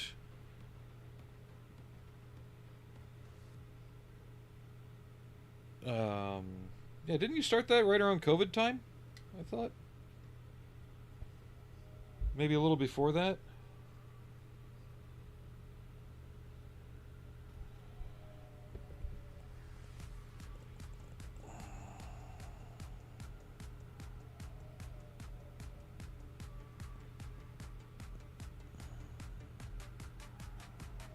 Okay.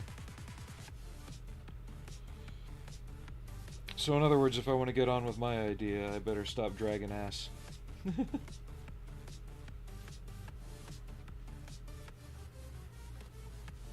then I...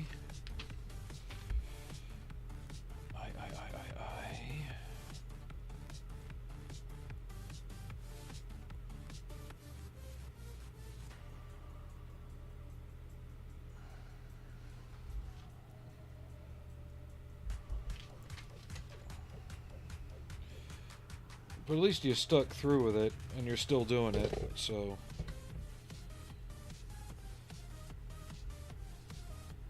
Big mad shouts for that.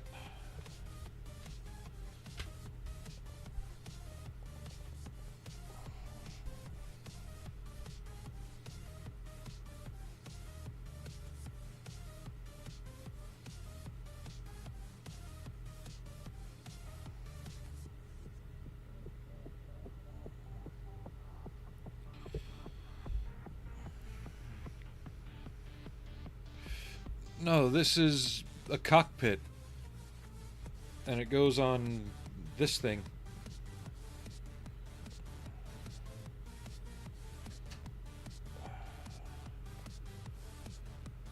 But yeah, it does look helmet-like.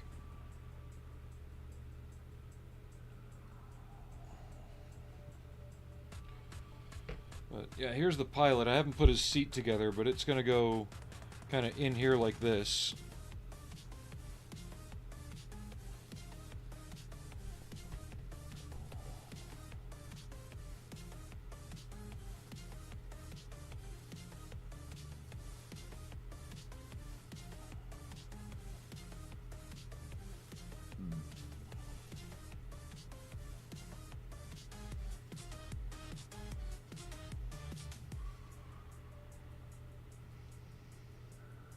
I'm just trying to figure out where a lot of this crap's going.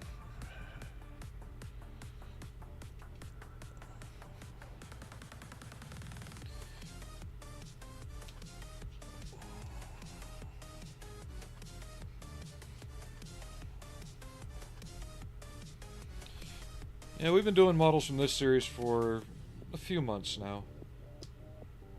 I picked it up before, but as I think it was Alex who said it. Let me go scroll back up. Yeah, on the YouTube side, Alex mentioned, you know, that maybe others should heed what I say sometimes and not take things too seriously. And for me, it's not so much about taking it too seriously, right? It's your hobby. You build the way you want to build, okay? However, and this has happened a couple times to me very recently, believe it or not. It's part of the reason I don't go to the model club, and I've actually stopped watching some people as well. Because they tend to think that the way they do it is the way it needs to be done, and not that you didn't do it because, well, you just didn't feel like it.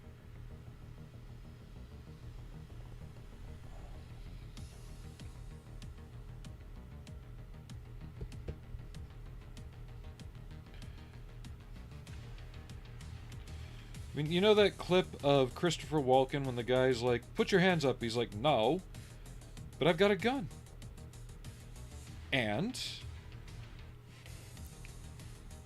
you know, I don't want to. You know, that kind of attitude. I'm really starting to get that a lot more often with how I do things, because I want to do it the way I do it.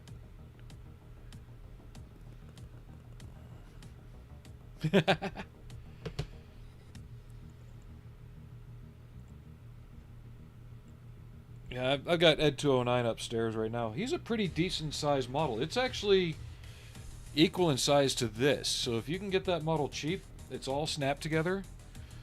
So it's like, it's really just really nice. I liked it.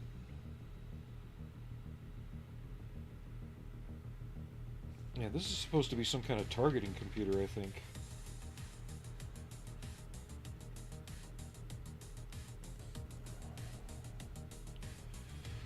Yeah, I've been here.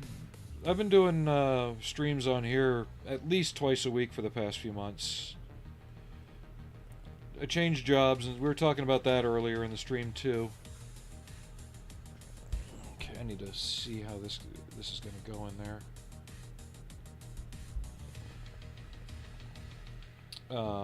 Yeah, there's been some changes here too. I want to say this goes in there, but I don't think so.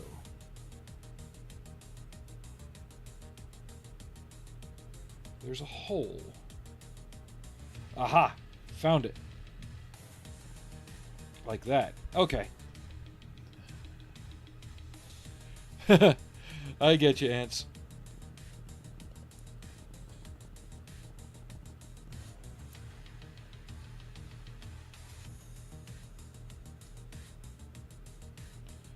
Well, there's plenty of people out there that are talented, you know. I'm not saying, I guess, I mean, what I've been trying to say, at least on my channel, is I have my way. My way is not the end all be all, right? There's many ways to do it. It's just there's certain people out there, because of whether it's sponsorships, whether it's things they like, cultural, who knows? But there are some people that think that you must build models the way they build models, and no other way is acceptable.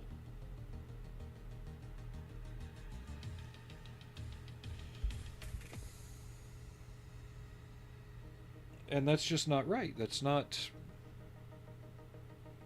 you know, to me it's not right.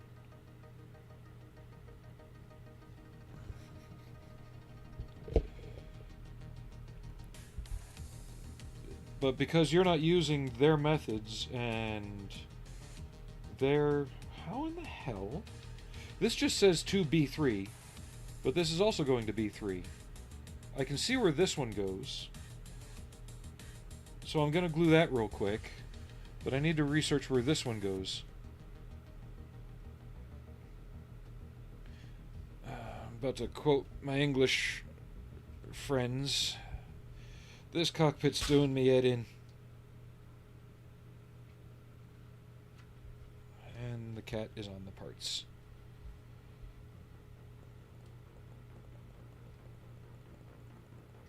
And the cat came back the very next day. Arnie, hi bud. I know, you're older than dirt right now. You're 18. You're an 18-year-old boy. My cat can vote.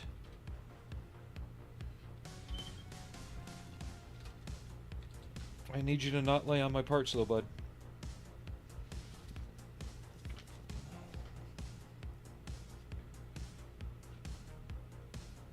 Okay, I see where that goes now.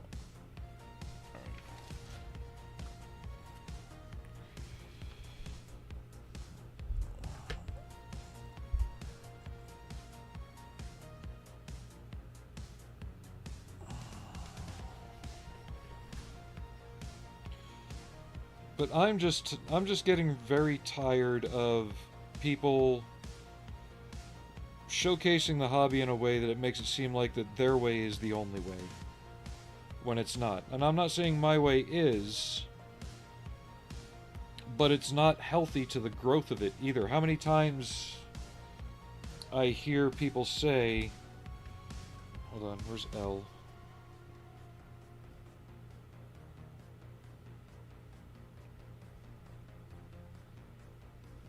That's K.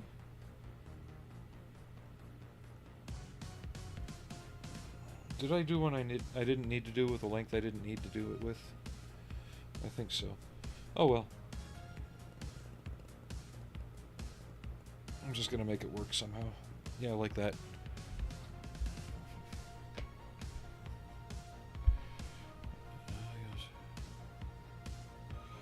3D printing has its uses. I don't think it'll totally replace model kits. Not yet, anyway. You can get a lot of things in it that are also kits. Like I'm working on a large Transformers Blackout. It doesn't have the structural resilience that, you know, plastic does. If anything, that's its main downfall, is the resin is still pretty weak. And FDM is too crude for small scale things. And there's always somebody out there who will argue the point, if you set it right, you can do FDM for miniatures. You can. But if you want something really smooth, really clean, that looks equal to injection molded plastic or cast resin, FDM is not the way to go.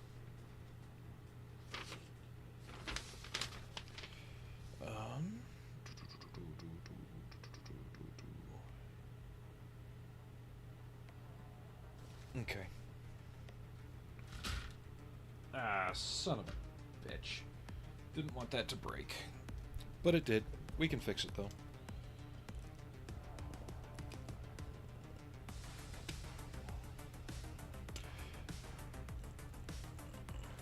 But as far as the printing stuff,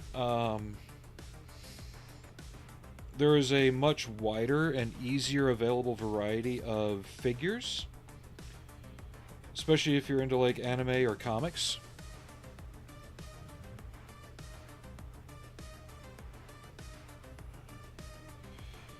Thank you, Major Havoc. And Alex. But before, some of the figures that I do, like I do a lot of the Ma.K characters, right? From Goddess of Victory. 10 years ago, most of those would have only been available as event exclusives through Wonderfest Japan or other things like that, where maybe 10 to 20 would be sold. You would have to hope that the recast market got it, because you'd never get one otherwise, because it's just not out there. Most people buy them and put them in a hole and never build them or anything. And I'm not saying recasts are good, but it's just how it worked. You don't want to recast. It's the same as buying files off Etsy. You just don't do it. But that's how it would work back then. And you would just not have access to it. But now these figures you can buy the files, you can print them at home, and you can have the same quality figure as everybody else because you've got the files. You're doing it yourself. Alright, Ares, we'll still be here. Okay.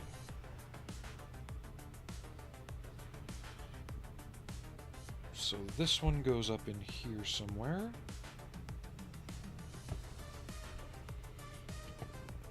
I think.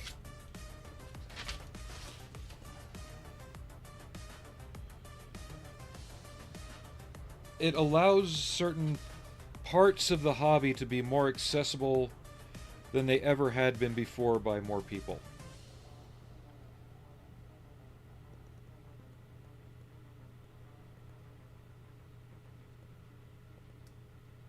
Okay, that goes there. And then this one goes up behind. Alright. God, this is going to be one cluttered looking little cockpit, isn't it?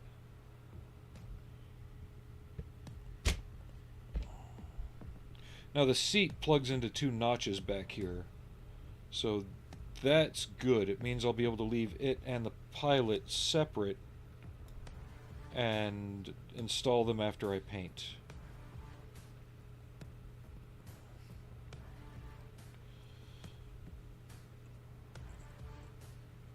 I mean, are there means to duplicate and sell bootlegs of things with printing? Yes.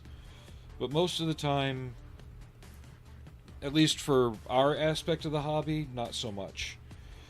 You bring Warhammer into it, that's... I don't want to say that's a gray area,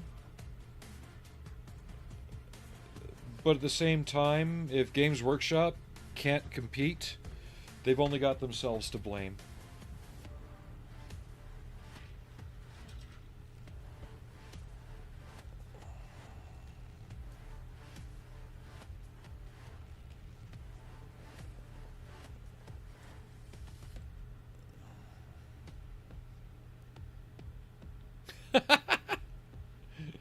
No worries, Alex. Have yourself a schnapps or something.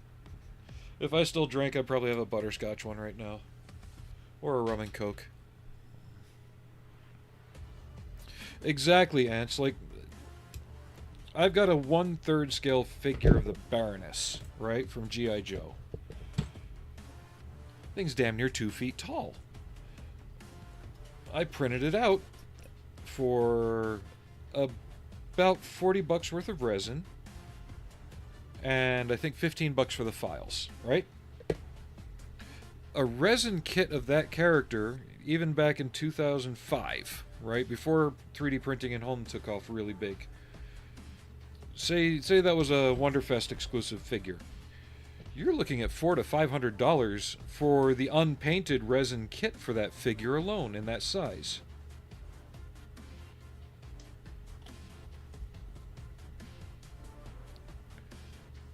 So a lot of the stuff that I'm doing,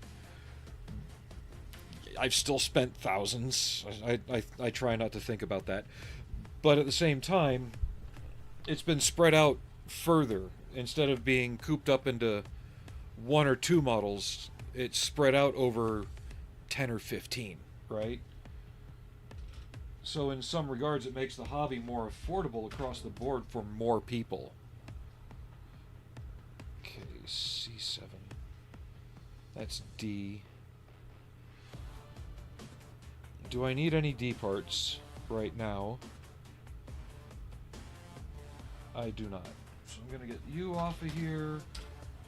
Get the dome off of here. Get that out of here. Get that out of here. Okay. Alright. Sorry, just trying to get organized here. I got a cat in the way. Arnie, can I move you? He's laying down right where I need to put my arm. Can I slide you over, bud? Can I?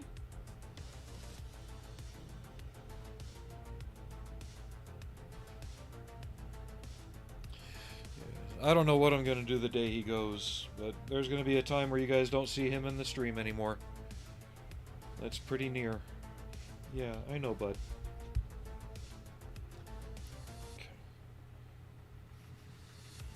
Okay. I need you over here. Thank you.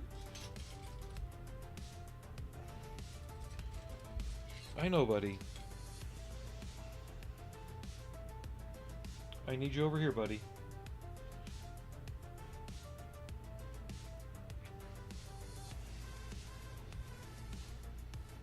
He's had a good life, though. Don't rub your face on the camel. It'll fall over.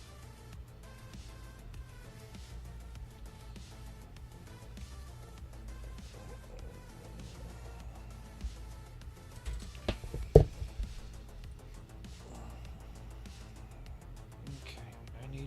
I need you to... Thank you.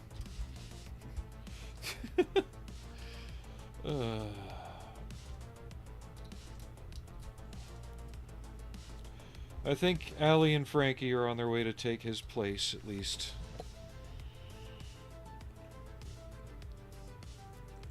I wouldn't want a cat exactly like him anyway. Just one that's different enough.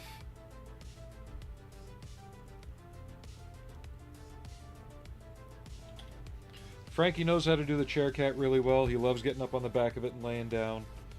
And Allie does desk very well. I need this sprue, Arnie. Thank you. C8. You are having trouble. Nope. I'm putting you on the floor, bud. I'm putting you on the floor. I can't have you... No. Come on. There you go.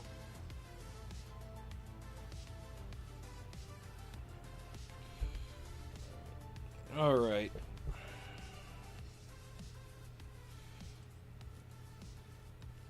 Yeah, something wasn't right and I didn't want him falling off the desk. He's going on 18. He's really frail now. Alright. That goes there.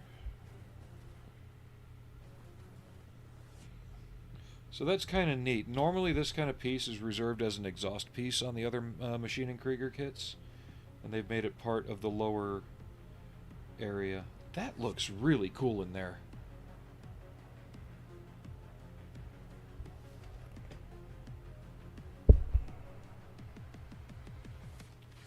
That's really going to pop with some painting, I think. Back off my ugly mug.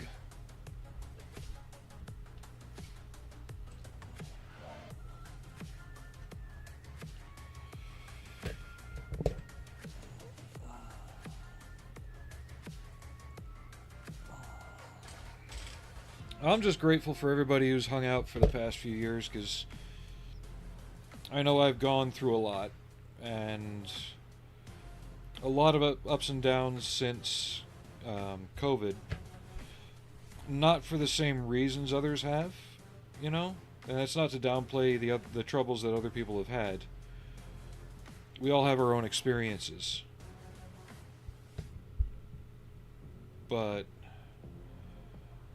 I know I've had difficulty being on and things like that. I'm just glad there's a lot of you that are still around. Because I've seen a lot of other streamers kind of rebrand over the years. And I'm like, do I need to do that? I don't think so. But there was a time when I thought maybe I had to. But even doing that, to me, feels like it would be a little disingenuous to the rest of you. Because changing my name isn't going to make... Hold on. Okay. Changing my name of the changing the name of my channel isn't going to make people interested any more or less. You know, because I'm still me. It doesn't matter if I grow a beard. It doesn't matter if I wear stupid hats. Or wear a hoodie all the time with sunglasses and a baseball cap while I'm indoors. It's like... I see a lot of these other popular streamers all doing this, and I'm like... Is there a certain look you have to do this? Or am I missing something? And I don't think so.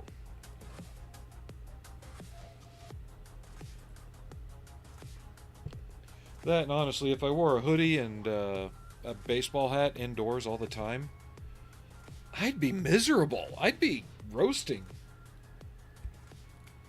I couldn't do that.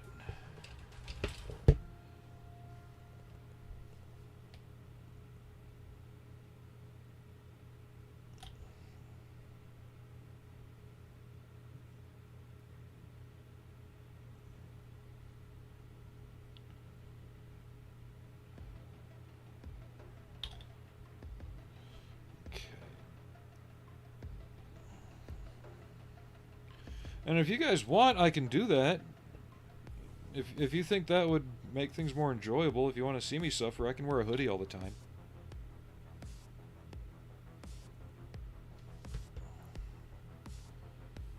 Okay.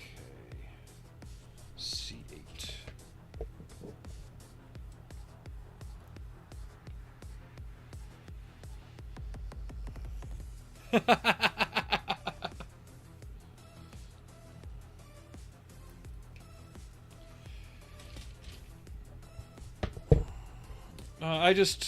I learned to do this in a time when it was about the skills. And by that, I don't mean one modeler was better than another. We all had different skills.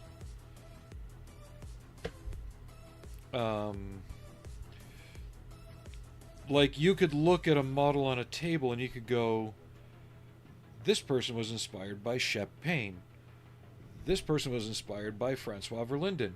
That guy likes Tony Greenland's look. You know, you had a definitively different style in how you do things. And now it's turned into, look, I'm painting just like everybody else. See how I color modulate and how I do this and that. And it's like, everything begins to look samey. It's like people are doing German tanks and they're all the oversaturated blue-gray for the Panzer Gray and almost piss yellow for the dark yellow and stuff like that. And it just, I don't know, it just all feels kind of just bleh.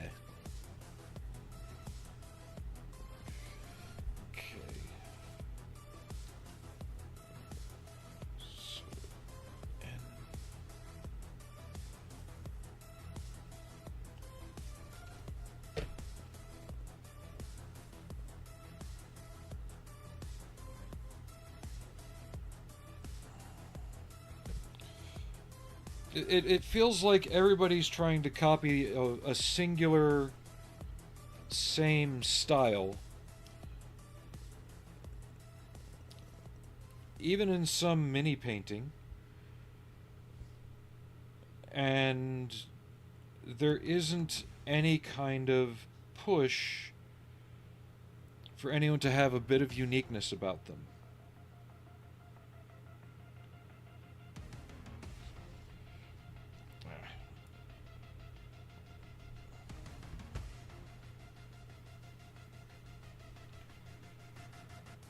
And it kind of just, it makes the modeling landscape a little boring to look at lately.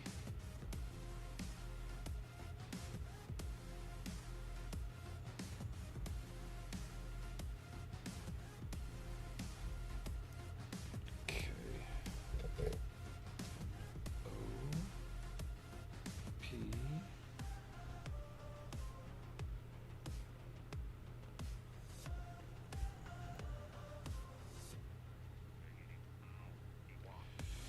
Exactly, Major Havoc. Now, don't get me wrong. God darn it, it fell off again. It is not bad to have a clean looking canopy. It presents the model well.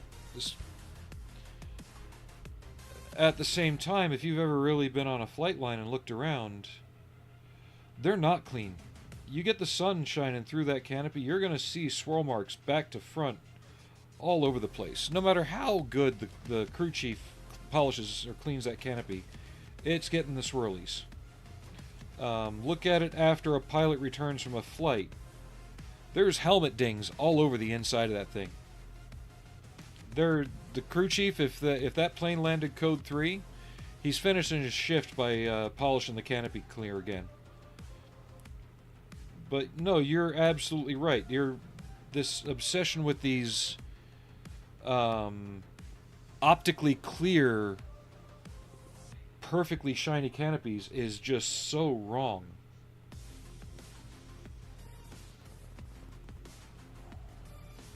I don't know why this super glue does not want to bond all of a sudden, but I'm gonna do some drilling. Give it a bit of extra purchase.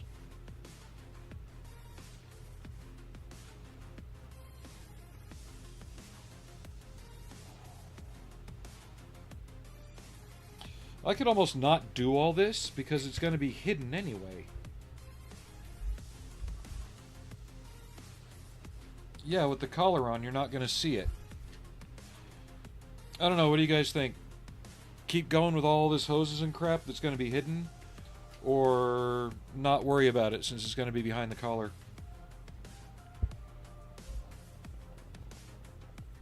I'm all for not worrying about it because I really hate working on shit I'm not going to see.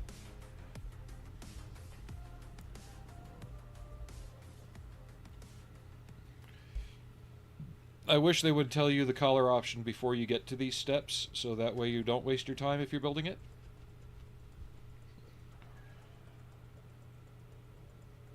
Yeah, since we're doing the collar, we're skipping past that. Let's get to the seat and the rest of the pilot. Alex, can you... You have my Instagram, don't you?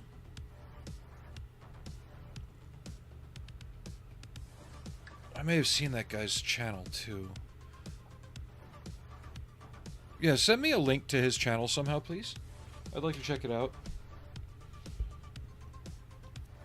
Because I had been considering refurbishing my Leopard 1A4 into something a bit more early 90s Danish again.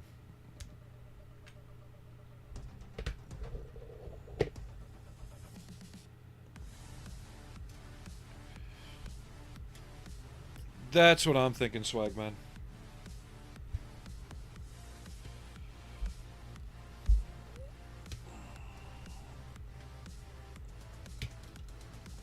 See, but I'm glad I caught on to it before I went through all the trouble with this crap here. Like, I glued on all these pieces, that's fine. But then I was looking at it and it dawned upon me, wait a minute.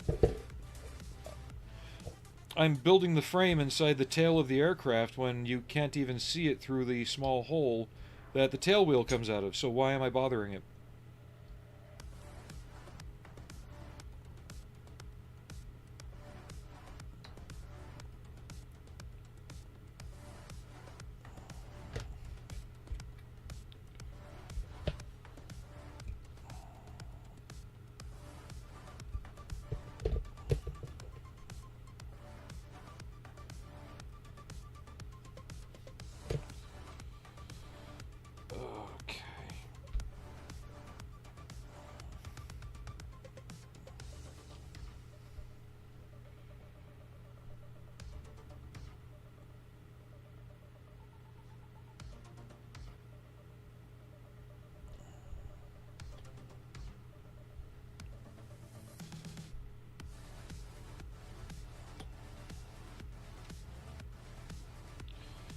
Alright. Okay, we're making foot pedals now. Got it. 17... 16...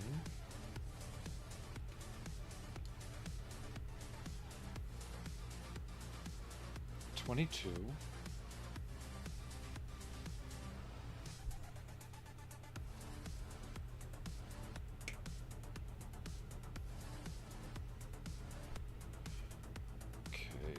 20. So I'm just getting all the pieces clipped off and lined up properly so I can have them in the right orientation. 21.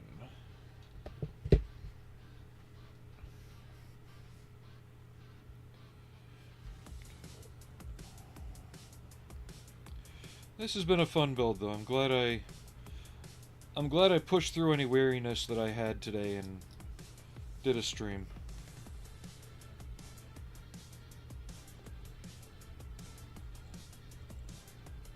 This wasn't planned. I had a really good day today. I don't know how else to put it.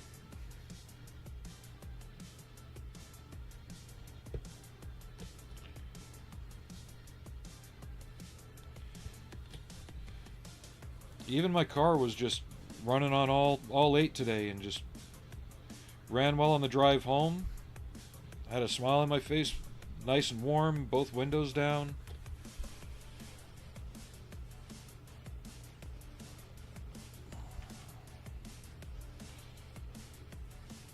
Wish I could figure out what I did right today and keep doing it every day.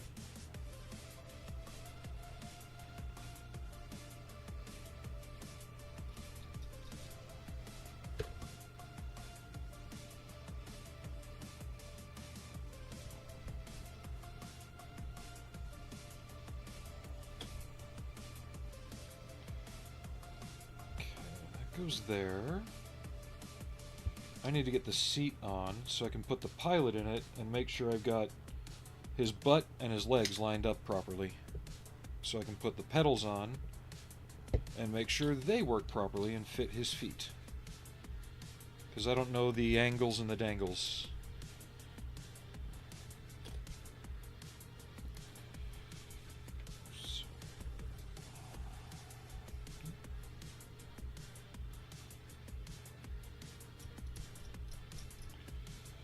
But yeah, expect sometime mid-June I'm going to start working on the alien hind.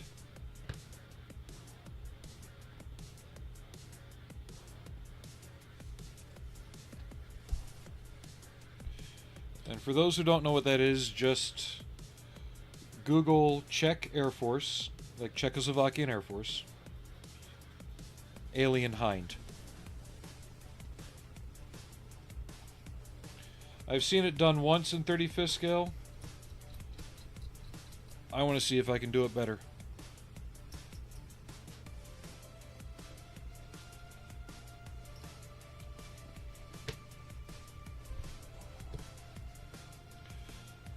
Like, I see people do all these Warhammer murals on their tanks and stuff. Imagine an entire helicopter like that.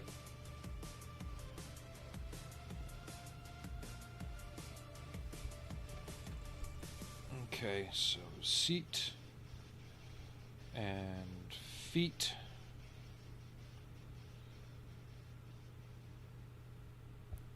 I want that to dry just like that. That way I know he's going to click into place.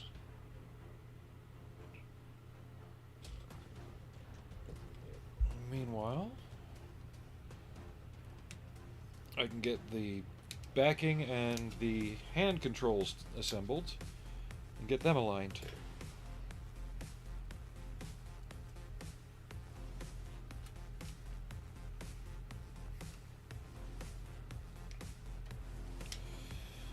But all this also makes me want to move on with the next stage of what my wife and I have planned and get ourselves moved and see what we got to do to get that hobby shop opened. Okay, are there any parts left on here that I need? Nope.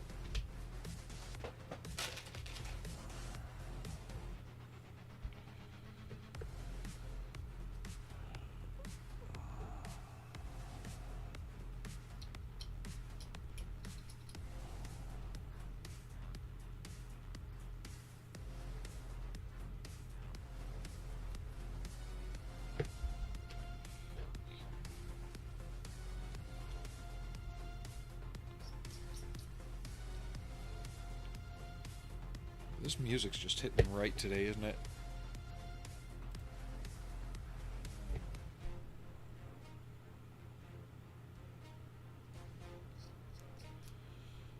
So next stream day will be Monday. I wish I knew a lot of your guys' schedules more, which would help me tailor stream times a bit better. Like, do I wake up earlier in the day? Do I wait later and do it in the evening? I know earlier in the day works for our European friends.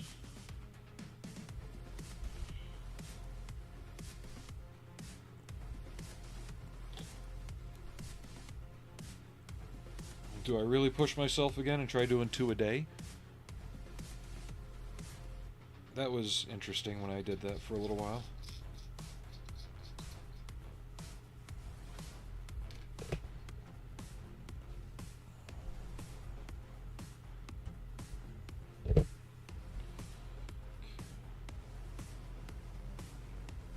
Oh, that goes like that. Alright, I was being a dumb.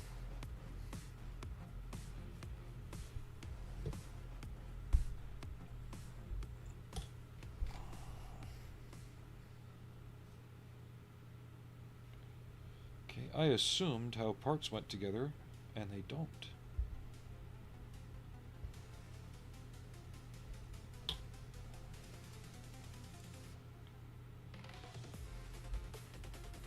Alright, and then this glues into here. I couldn't ask for a better lineup on that.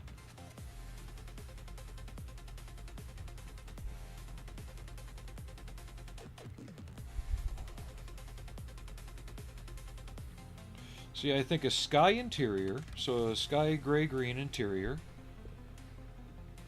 with the usual black and dark gray and yellow stuff for like panels, oxygen bottles, things like that. An almost SR-71 style orange flight suit, maybe?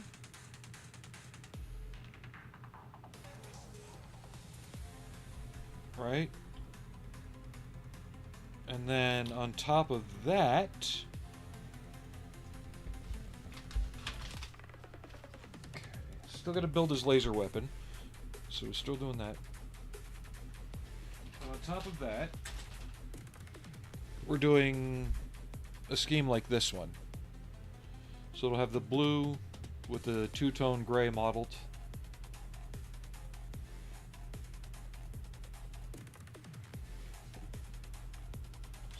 Yeah, let me make that laser weapon thing.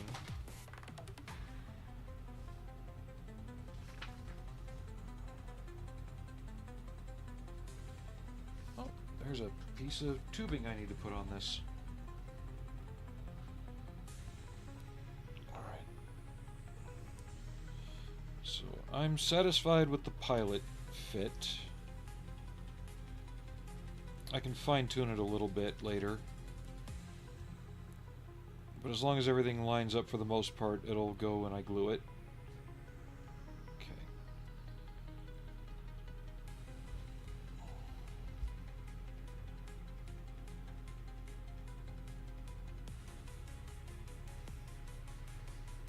Okay.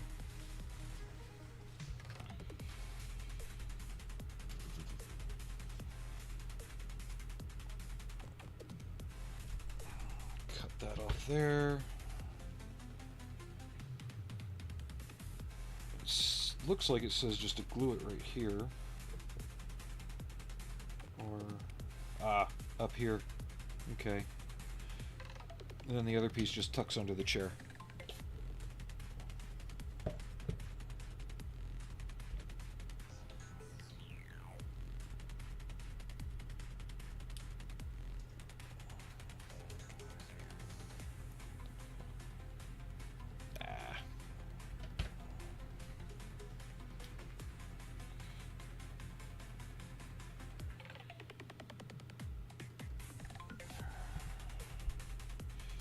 But I really do have to make a trip down to Hobby Lobby on Monday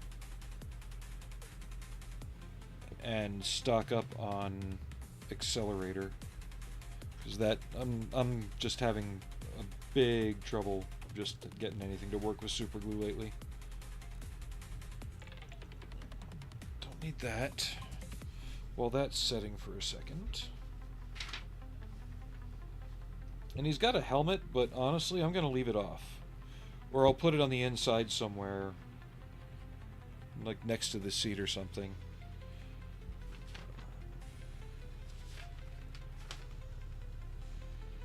There it is.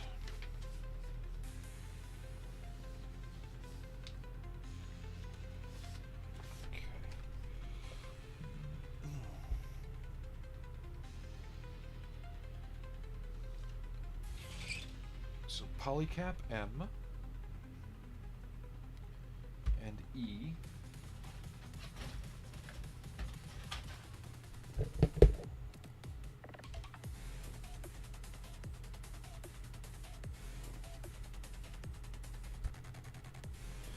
So, Alex, this is right up the alley of what you were talking about. This model's a perfect example of the Machine and Krieger look of how it's big mechanical thing and teeny tiny weapon. Okay, Charlie 12 and 13.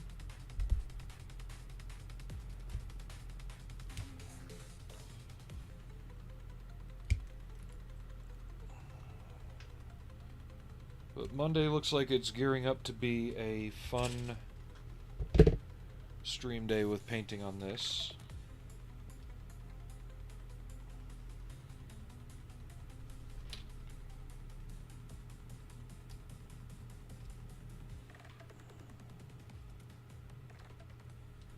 Okay, now this goes here.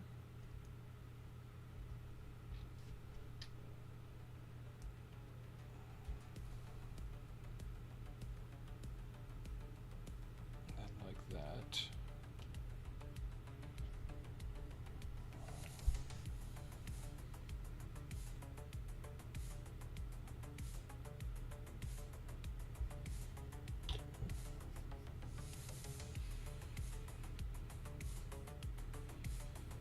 Alright, and 26 and 27. Why does this part look familiar? I can't place where I've seen it. And all these pieces are from other models, one way or another. Models are toys. Sometimes they're taken from off-the-shelf toys and repurposed.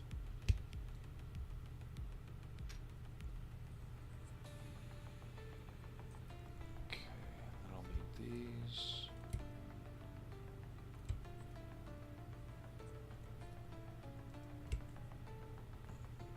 Got some more people in. How is everybody today? We're having a good stream, getting the construction on this thing finished, getting it ready for paint on Monday. I just want to give it time to cure in the intervening days. Now my foot itches.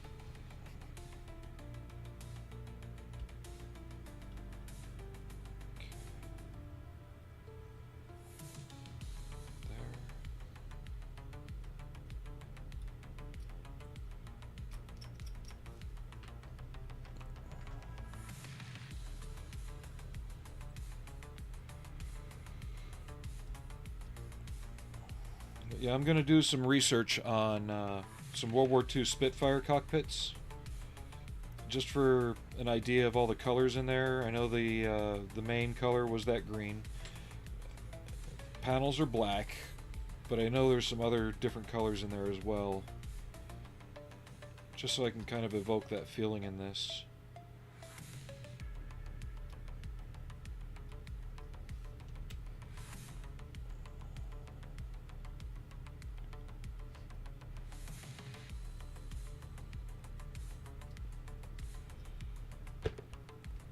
I don't think I'll carry over like a dark earth camouflage though. I don't think that would work well for it. The grays seem to work better.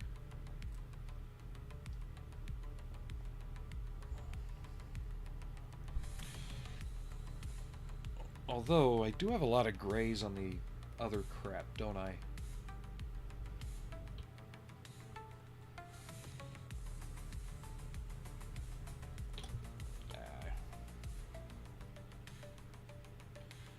I don't know, I'll mull it over. Or if you guys have an idea, throw something at me.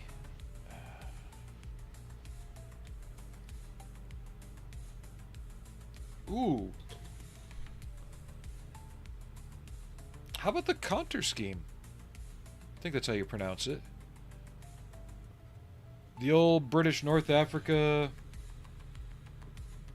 like that wedge-shaped camo scheme.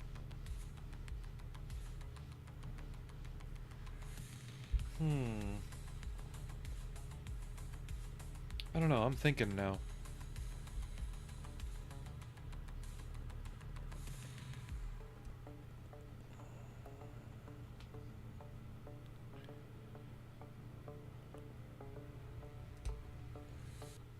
Oh, come on, why did you do that?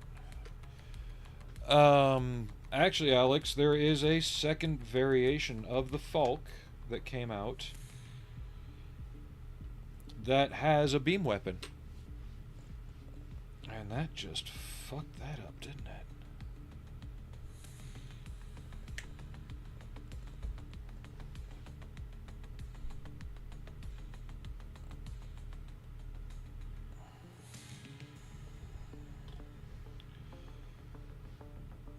And I don't see why you couldn't mount rockets on a Falk somehow.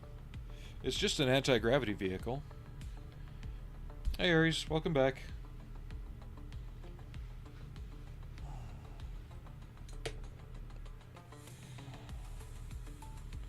Come on, don't...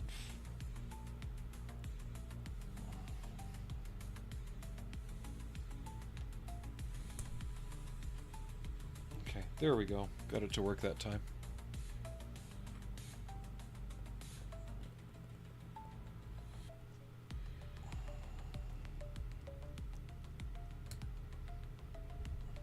I'm just tossing around different ideas for the paint job on this. Like, I've got the 2 grays with the blue stripe, but then I started thinking, I got a shitload of gray-green Machine and Krieger stuff as it is with all the AI stuff. I mean, the Nut Rocker is olive green and sand. I might do the Oscar in a similar scheme when it shows up. But overall, maybe something different. Let me find something, and I'll throw a link up on the Twitch side. So if it won't show up on you, it'll show up on YouTube, but it won't be a link you can follow. It will be, you'll have to copy and paste it. But let me see.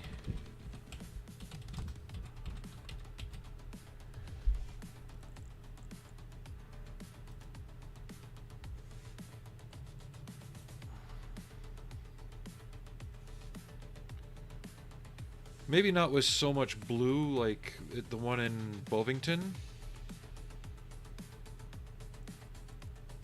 Maybe I'd replace that with a gray and then just wedges of green and sand.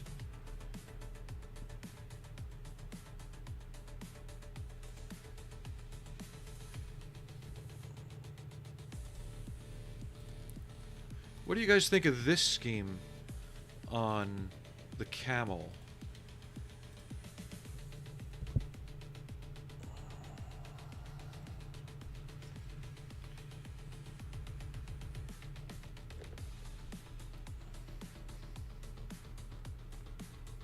And it would also follow the wedge shape of the body a little bit, too.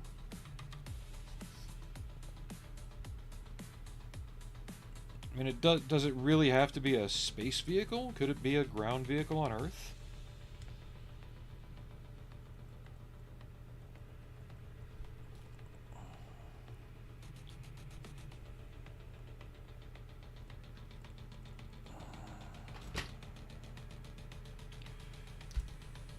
Okay, and there's our little...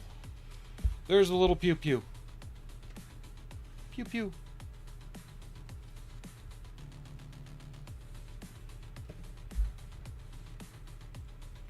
Alright, we'll leave this off during painting because I don't want to keep snapping that off. Because that's the only thing that's going to be holding it. I can see that snapping a lot.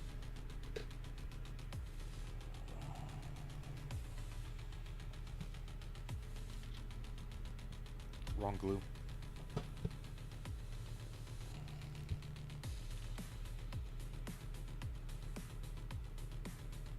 Now let's see what some other people think of that scheme.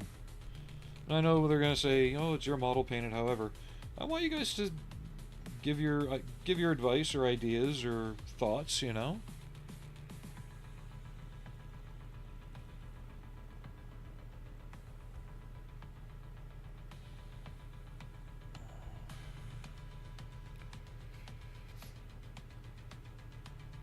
Well, I think that's what makes the Nutcracker, or the Nut Rocker, however you want to call it. That makes it more iconic that you've got this big-ass AI tank with this rotating antenna array and just this tiny little, you know, laser gun. Alright, and then this... Oh, Jesus, this is going to be a pain to fit. That's just all temporary, but that's how that's going to look in there. I'm going to have to see if I can get the pilot in without the seat being in place. Oh no, that just dropped in, actually. Yeah, we'll make it work.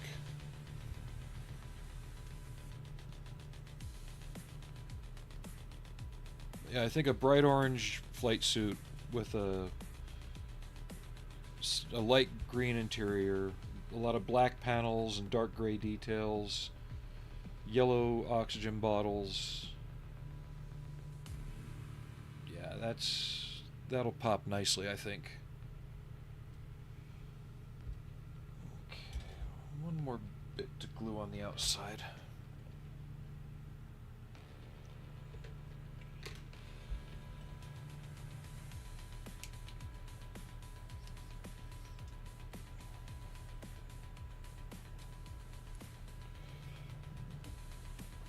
But yeah, I might adapt the contour scheme. Ow.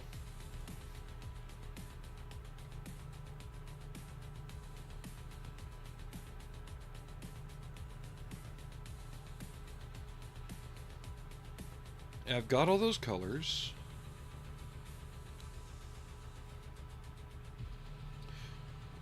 Yeah, I won't go as blue on it though, but yeah, I think we're gonna go with that.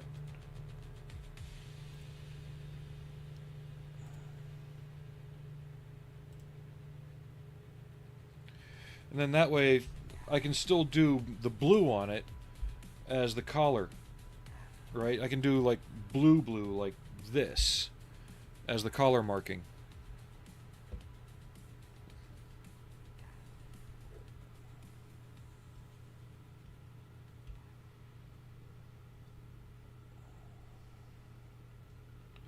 Well, we're going to start painting on Monday, but I have a feeling we might just only paint the cockpit given how everything's going.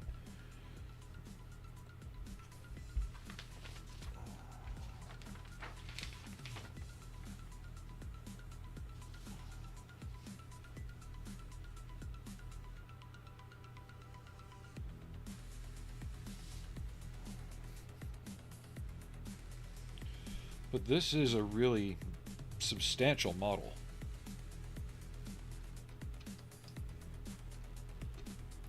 Okay.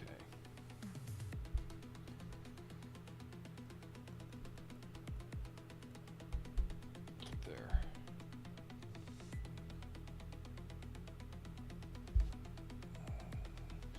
So when you get the engine bell on there,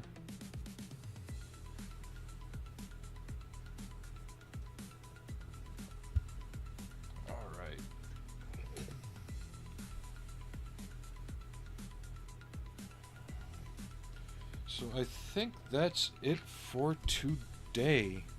And hey, look at that. It's a 3-hour stream. This was unplanned. I just kind of hopped on a whim. I was feeling really good after work. Like I said, I just had a really good day today. So yeah. I need more days like this. So thank you guys for hanging out. Thanks everybody who hopped in. Thank you, Aries, for the resub. Tomorrow I work at close, so I'm going to take a chance to sleep in a little bit and be lazy tomorrow morning. But Monday, we should be pretty much go on painting on this.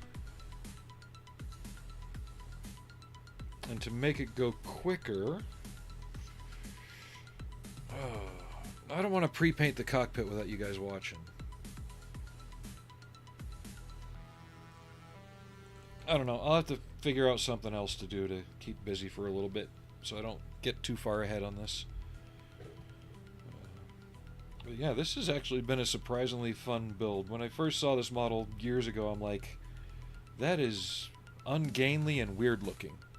But now I've built it, I like it. I don't know what it is about it, but I like it. Also, doing it in a ground-based scheme, I'll be able to weather it and wear it and streak it more effectively than a space-based scheme. So, yeah, we'll go with that. We're going to give this some English North Africa World War II colors.